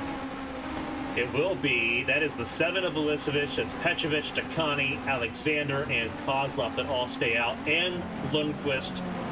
And it looks like Portica is going to get Lundqvist out of pit lane, it looks like. So pretty big move there. Porter also stayed out. All 3 Arrowhead cars stayed out here. Looking through. Takani, Lundqvist, and Kovacevic all stayed out. Porticelli just had a really good pit stop and got ahead of everyone else. But it will be Natalia Velicevic that will lead the field of green.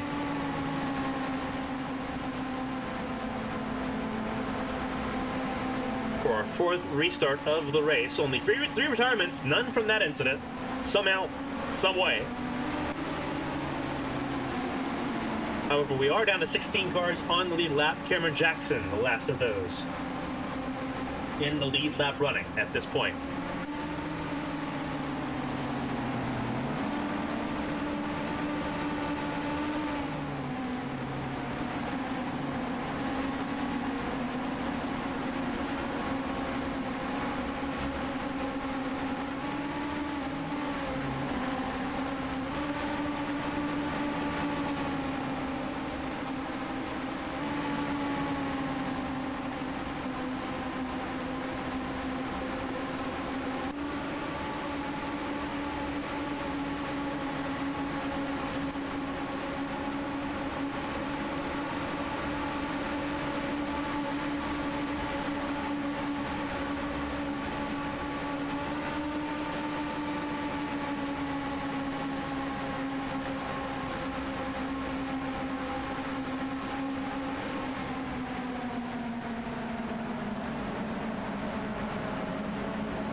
Green flag flies once again. Velicevic leads the way over Petrovic and Takani now, with Alexander in 4th.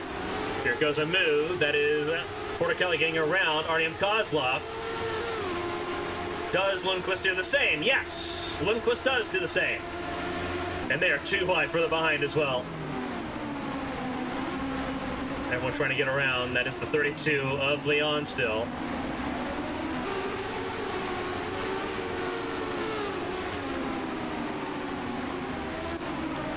Approaching the Grand Hotel hairpin.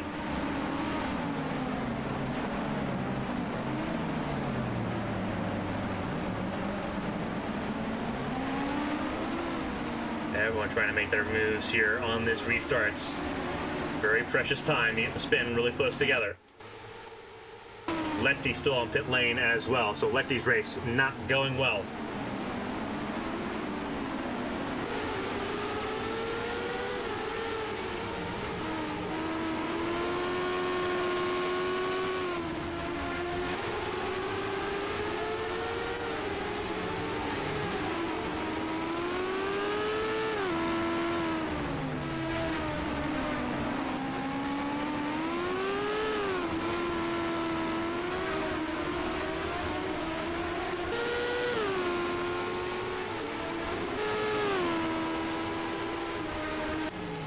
Now leading this race.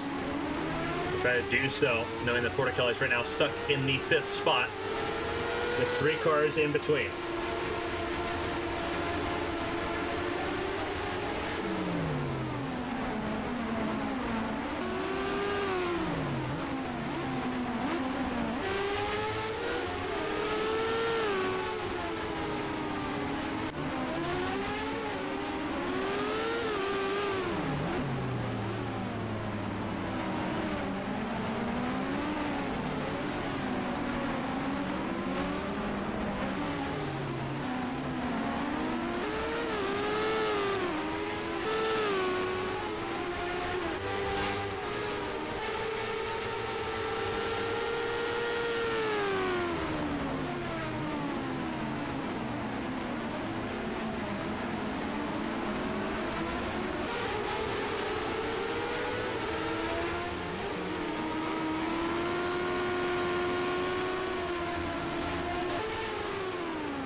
Right now sitting in the runner-up spot. How much can that change here in the next 24 laps? That's 1 pit stop. That's a 1 pit stop race from here.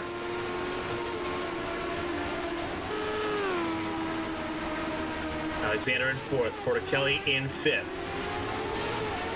Lundqvist 6th. Dancing Porter up to 7th. Ishibashi in 8th, Kovalkiewicz in 9th, 10th is Michelin, 11th is Draco still, but you see the damage on his car. Rogers in 12th, Kobayashi 13th, Wyatt Jones in 14th, Cameron Jackson 15th, last car running. Nicole Lecty officially out of this race. Another case of brake failure, this time to 78.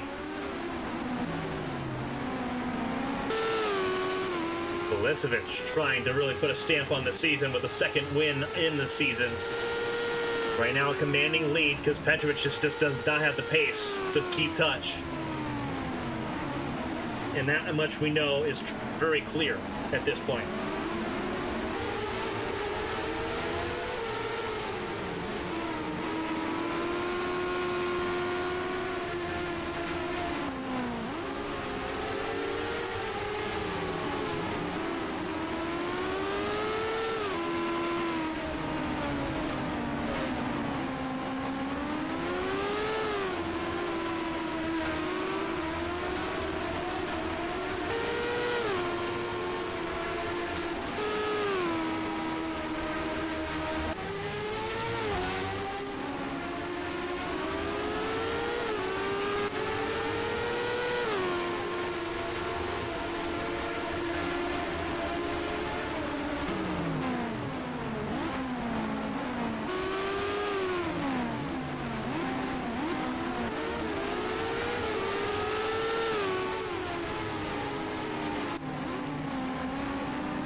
Ducati find a way around Petrovic here. Both of them are not really had a lot of that lightning pace we've seen from the front runners.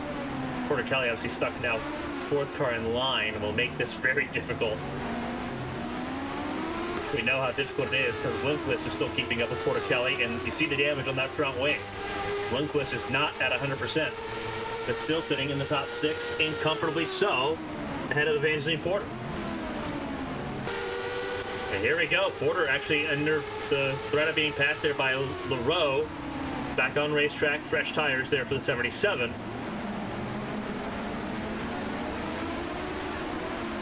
And under threat.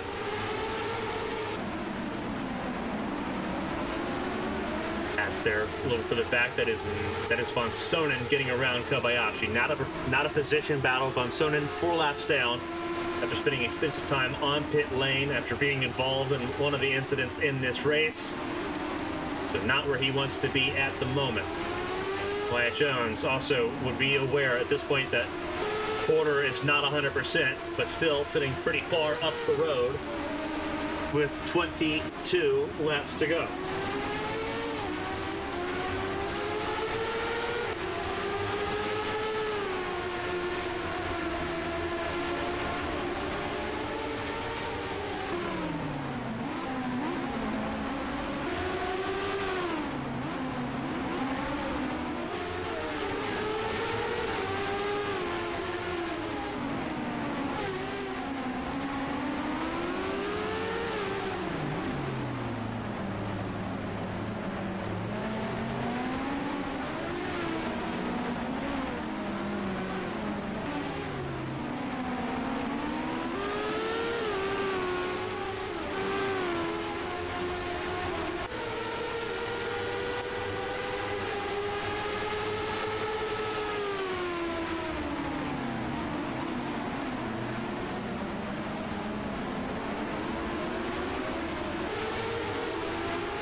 laps to go is where we're at right now. That's where the race leader is at the moment. Velicevic has pulled away by about 6 seconds over Marcus Petrovic, who is looking for the best finish of his Champ Car career.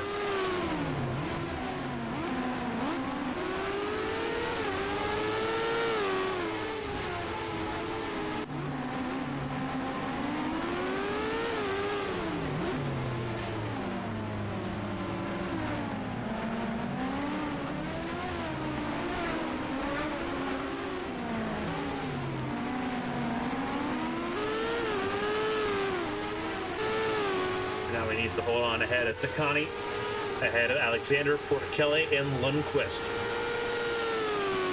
While also acknowledging that there is still a pit stop left in this race.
Trying to pull away from Takani at the moment, staying really close together though.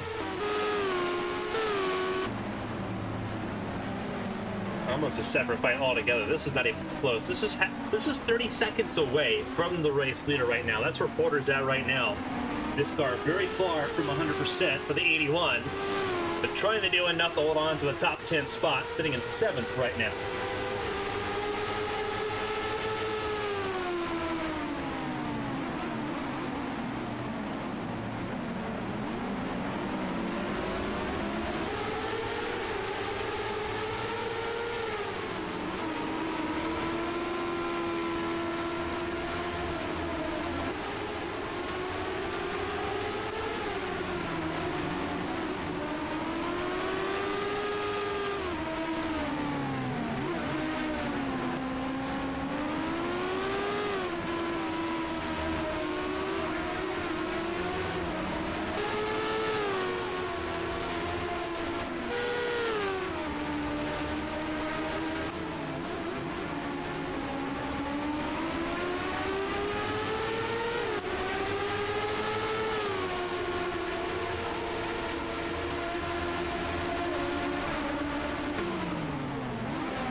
What happens here. I think pit stops have begun just a little bit early. Pitts Michelin, one of those that came down pit lane. There he is out of pit lane now. So he pits early, trying to get that clean track position, and you're going to see more drivers do that as this goes along. Everyone trying to get into some clean real estate so they can pick up some time.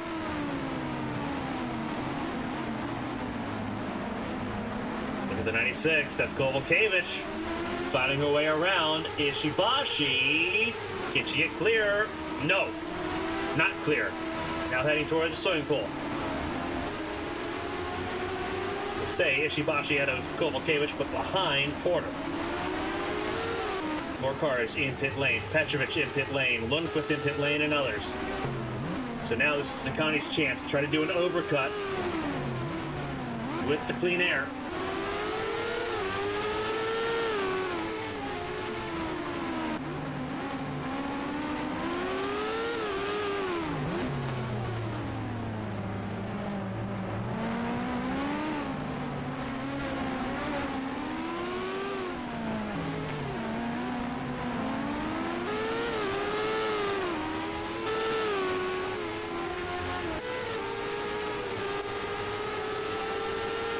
Connie now in the race lead as well.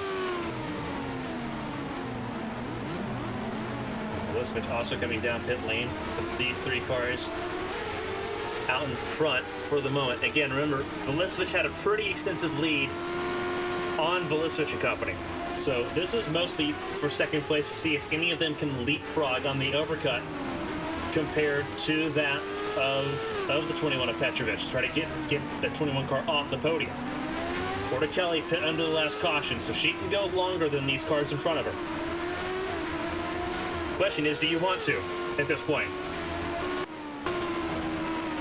There's Vulisevich.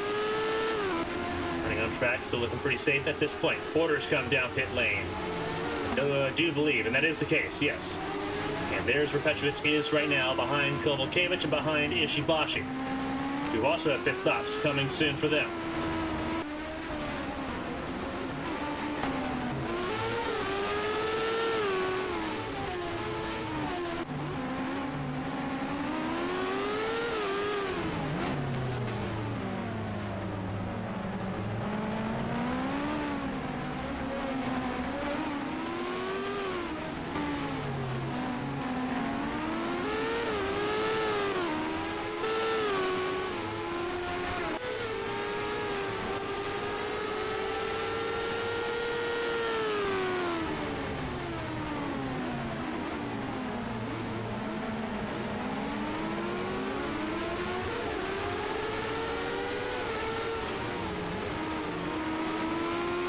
Getting very close now to 10 laps there. We're coming to 14 to go at the line.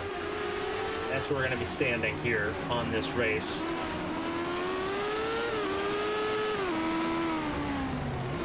Again, right now there's not a question that it will be Vulisevich that grabs the race lead here. Here comes all the top three coming in early. So that will give the lead of the race back over to Vulisevich easily. The question is, where does Petrovic cycle through? There he is right now, approaching the swimming pool area.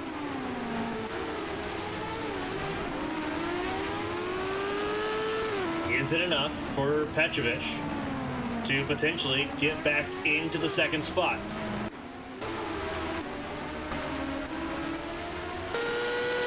Vulisevich in the race lead. There's Kovalkiewicz in second. Petrovic will end up potentially being back in that second spot because he's going to get ahead of all of these cars coming out of pit lane. There's Alexander, one of the first ones out of pit lane. There's Kozlov coming out of pit lane. And here we go. There's Porticelli coming out of pit lane.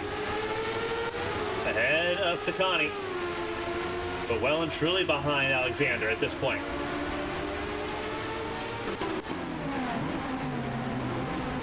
Still side by side they sit. See where Porter ends up cycling through here compared to Wyatt Jones. Kovalkiewicz currently in the second spot. It is Vulisevic's race to lose at this point.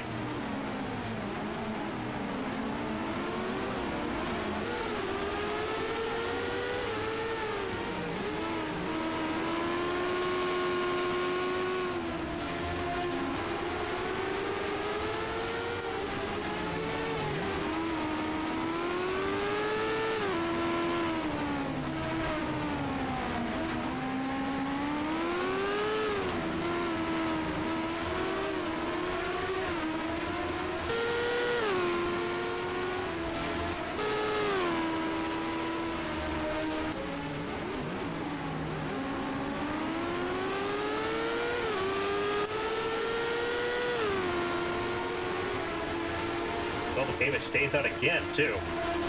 Petrovic right now sitting down in the third spot. Draco up to fourth. Lundqvist in fifth at the moment as things sit. So things could still shake up yet. Porticelli in seventh. Once again, most laps led in this race, but will not be the race winner without a miracle. Takani in eighth. Michelin in ninth. Ishibashi in 10th as things sit. Porter now in 12th, having been passed by Thomas Rogers, with Kobayashi next up to bat. Wyatt Jones down pit lane will end up once again behind to 81. Mike Jones in 14th place now.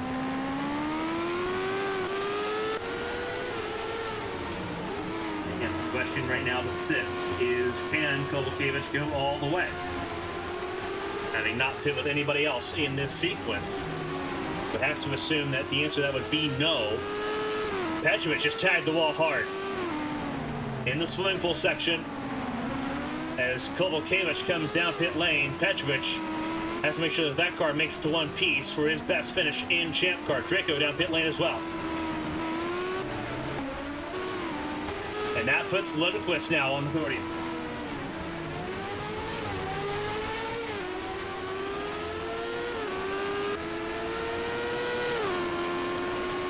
Somehow, some way, with the damage on that 97 car, Lundqvist back on the podium.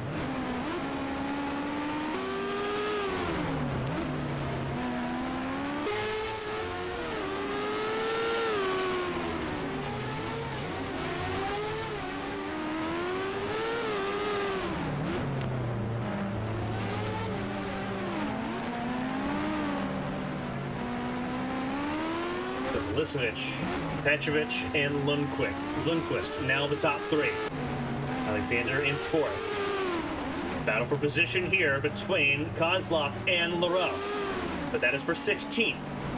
Not only lap, Von Sonen, 4 laps down, really only able to achieve anything as high as 20th at the moment. That's where he's sitting at the moment. Porter Kelly trying to get around Leon. Side by side, through the hairpin, through Portier, and now through the tunnel they go. And the reason why is because Takani's hot on the tail of Porter Kelly, wanting that 6th place spot. Which actually I think is going to end up being 5th place. Obviously with the pit stop there with Draco and Kovalkiewicz. So Porter Kelly looking at a top 5 still. Takani's still looking for a good result right now in 6th. As things sit.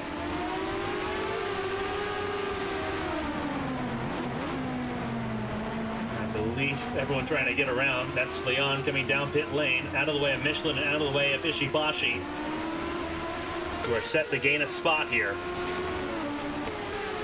They'll move up to 7th and 8th respectively. It'll be Rogers now in 9th. And it'll be Evangeline Porter back into the top 10, leading the train with Kobayashi, Draco, Jones, and company in tow.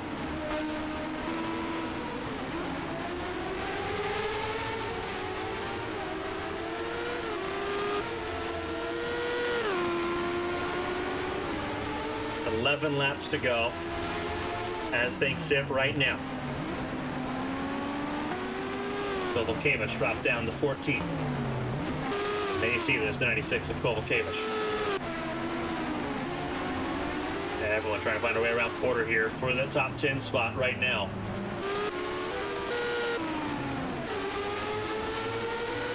What a fight it's been, though. And look at this fight that's still raging on between Lundqvist and Petrovic. This is for 2nd. And this fight is still on with 10 laps to go.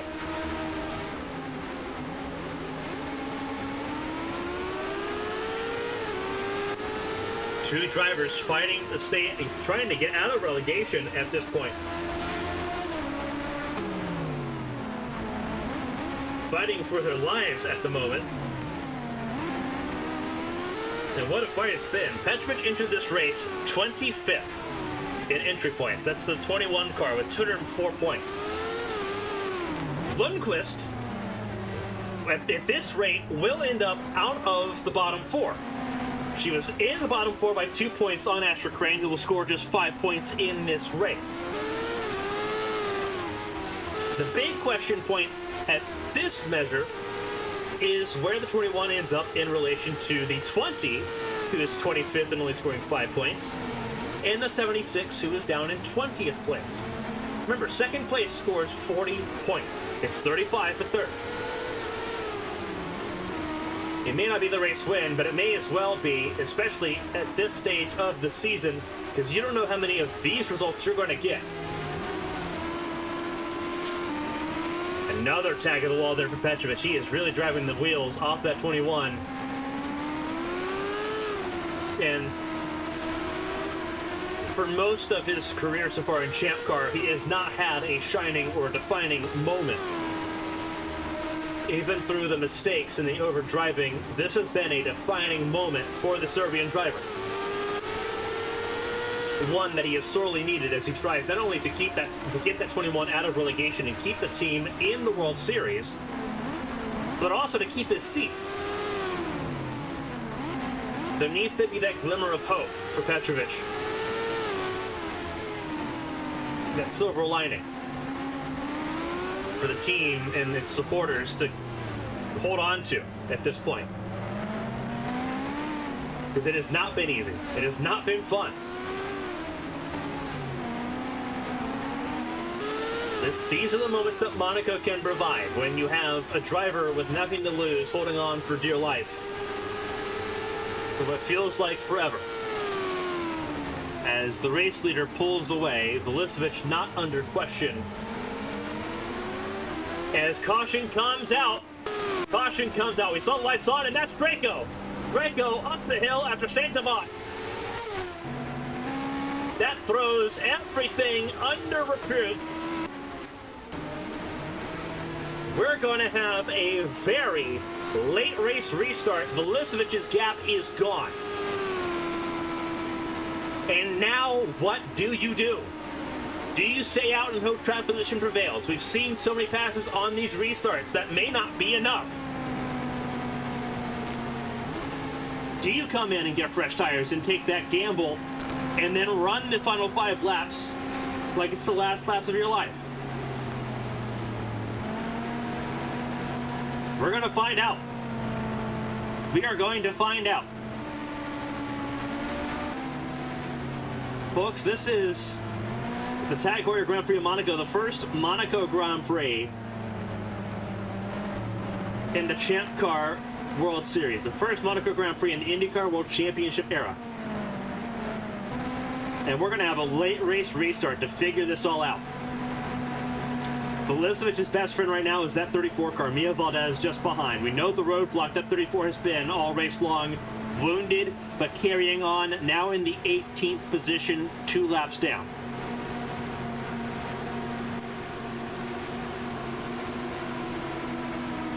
For Andrew Draco and that Phantom Motors team, after building so much momentum here in Europe, to have it just knocked down here in Monaco. Catherine Hart out after an accident.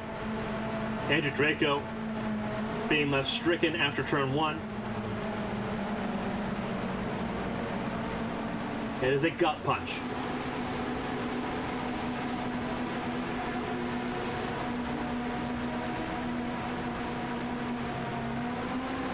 We're going to find out who's made of what.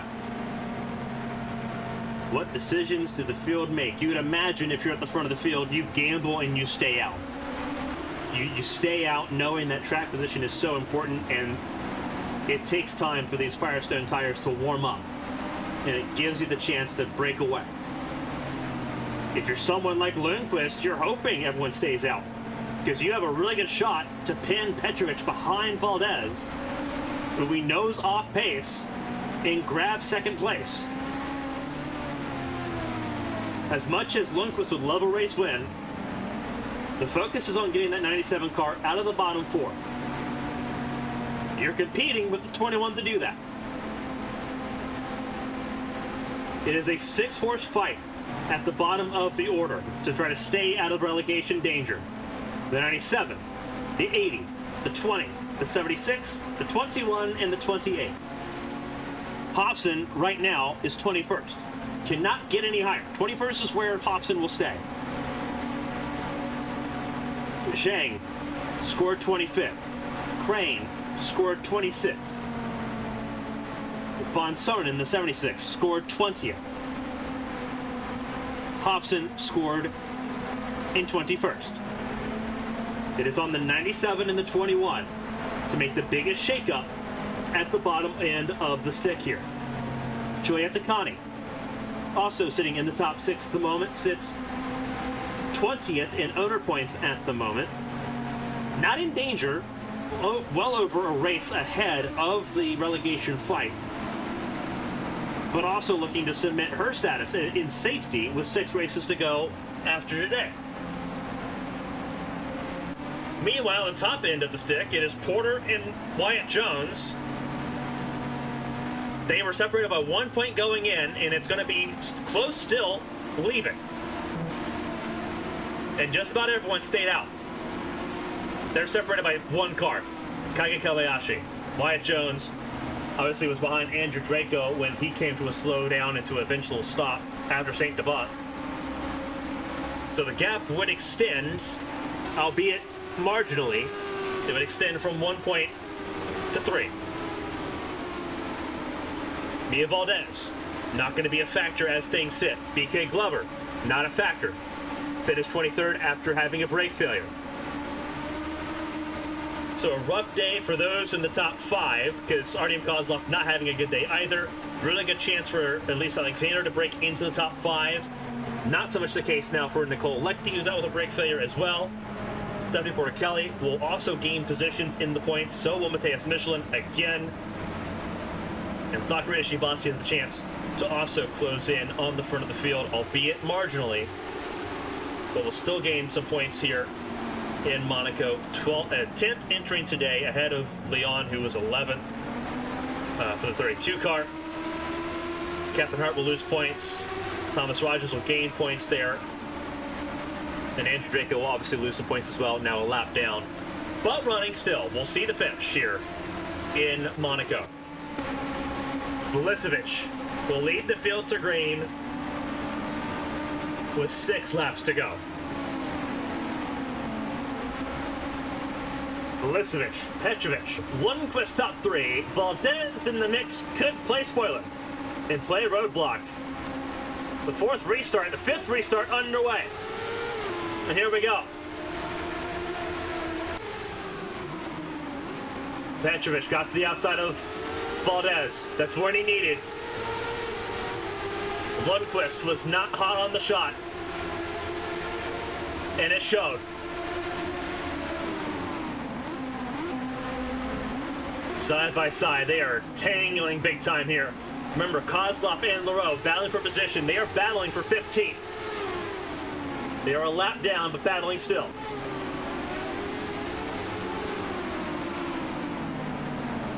Porter-Kelly trying to get clear of Kozlov will do so.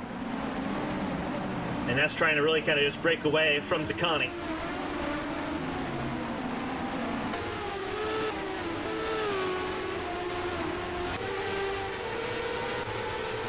What do you do if you're Lundqvist? Do you take a chance into the chicane? Not this time for Lundqvist. I think Lundqvist has, kind of accepted that there's an issue getting back to Petrovic at this point.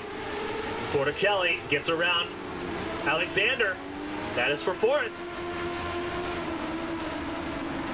But the Starker Motorsports teammates sticking together here, 4th and 5th.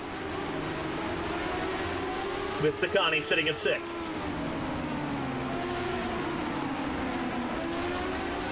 Lundqvist trying to measure this out. At this point, just try to secure the podium, if at all possible. Approaching Valdez towards St. Devat.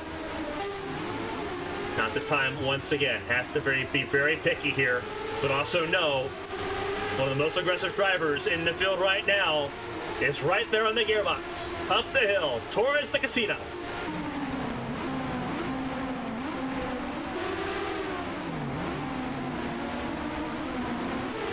Down the hill now towards Mirabeau. And again, Lundqvist looks, approaching the hotel hairpin. Door was open. Look at the 95 Takani.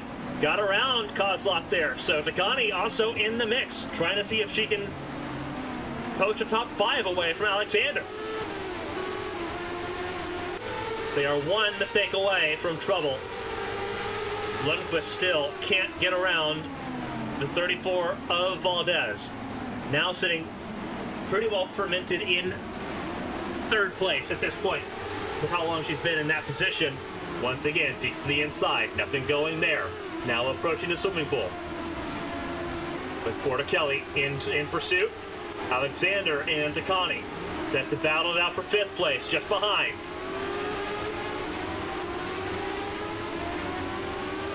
Porter ahead of Rogers. This is 8th place for Porter. Porter got some really good spots out of that. That'll extend the gap in the championship a little bit more. Not that it's going to be very much, given that it's Night City and the very chaotic Arasaka Arena in 2 weeks' time. But it's anything at this point. Lundqvist did get around Valdez. That was in Saint Devat. Now it's the Striker Motorsports duo that have to try to find a way around the Brazilian Valdez. Porter looks to the inside there. Through Mirabeau, now towards the hotel hairpin. Really close. Door staying open. But nothing doing that time for Porter Kelly.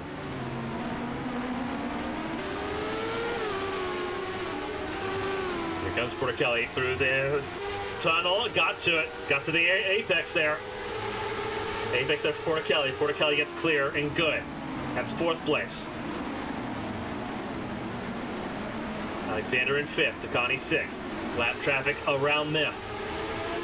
Michelin in 7th. So Striker Motorsports looking to have a fantastic day here in Monaco, being led by their former Monaco Grand Prix race winner in 4th.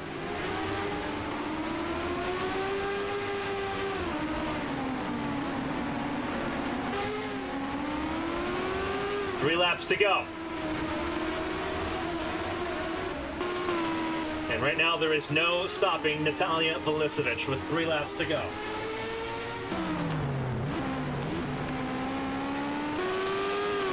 Velicevic on top of the world as things sit.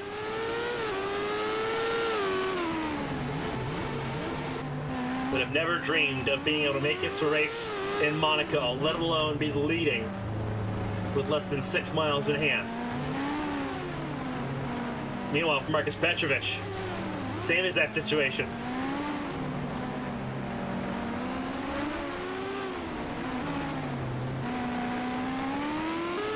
In the 96-year history of the Grand Prix of Monaco,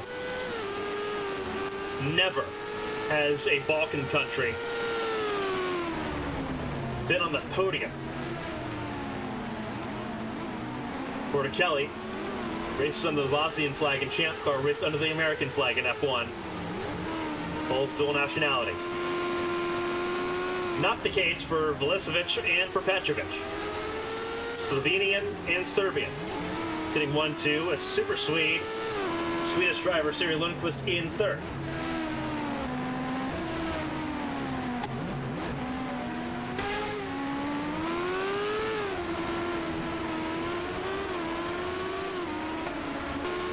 Two laps to go. And they are ready to play the Slovenian anthem with how things are sitting. Velicevic coasting, taking it easy. It is just about keeping the car in one piece. 5 seconds the gap for Velicevic.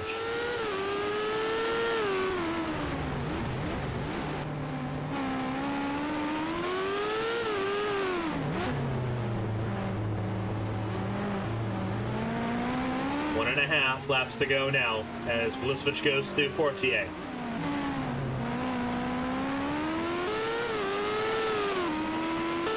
And what a fight it's been. Velicevic will end up with 24 laps led as things sit right now. Lundqvist in 3rd, trying to close in on Petrovic. It may not be enough as things sit. Petrovic at 131.4 though. Lundqvist 130.0. Second and a half gap. It may give pause for one lunge at it. Velicevic though, untouchable at this stanza. Through Raskas and Anthony Noak. To capture the white flag, 1 lap to go, presented by PNC Bank.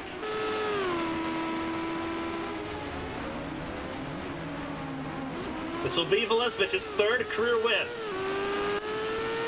She won in an oval last year at Homestead, Miami. This time, This will be your second race win, both of them on road courses. One at Denver Motorsports Park earlier this year.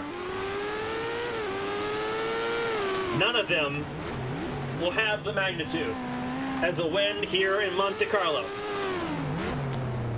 Some of the greatest drivers that have ever existed have their names etched in stone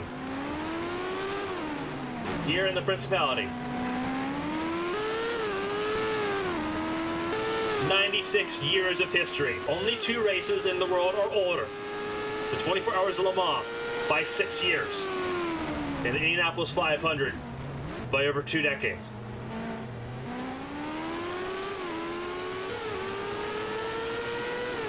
It is the gold standard of Grand Prix races in Europe.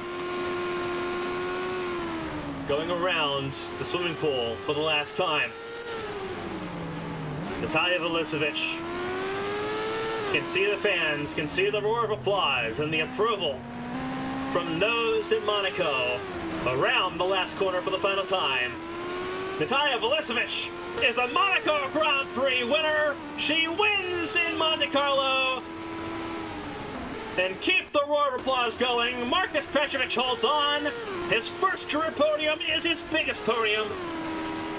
Second place for the Serbian in Monaco, Cyril Lundqvist. 4 years in Formula One, could only manage 5th. She's on the podium now. Lundqvist, 3rd at Monaco, on the podium. Stephanie Porter-Kelly in 4th.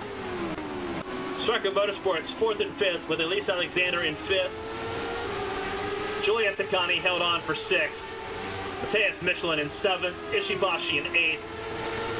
Van Zandvoorter held on to 9th ahead of Thomas Rogers. Kaika Kobayashi and Wyatt Jones top 12. Andrew Draco ended up 18th there, a lap down.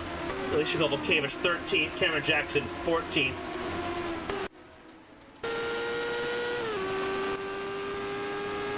Jackson, the last of those on the lead lap. Artem Kozlov, the first a lap down in 15th over Leroux, Valdez, Draco, Leon, Von Sonnen, and Hofson, your top 21. Lechty, Glover, Hart, Zhang, and Crane, your retirements from this race. It is all about Natalia Vulesovic, the first driver from the nation of Slovenia to win in the Monte-Carlo street circuit, the first driver from the Balkans to fly a Balkan flag at the top step of a podium in Monaco.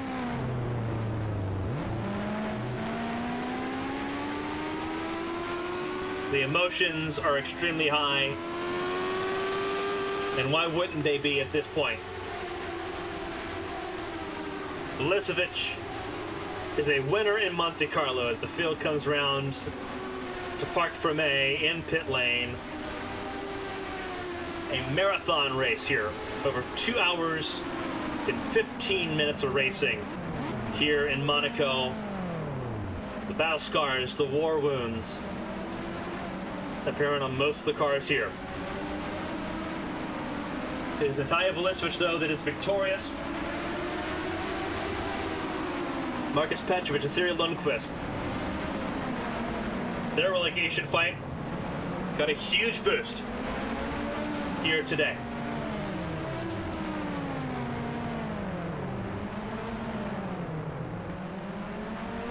The IndyCar World Championship era is here in Monaco,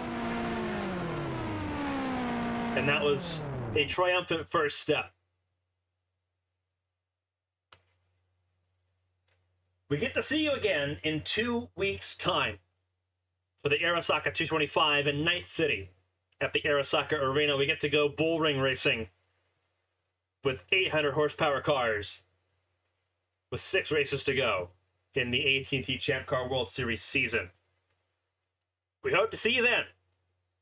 Until next time, from everyone here at ABN, from the Principality of Monaco, on behalf of Champ Car and Horizon Corporation, stay safe, stay healthy. We'll see you in 2 weeks' time in California. Until next time, stay healthy. We'll see you in the City of Dreams. So long, everybody.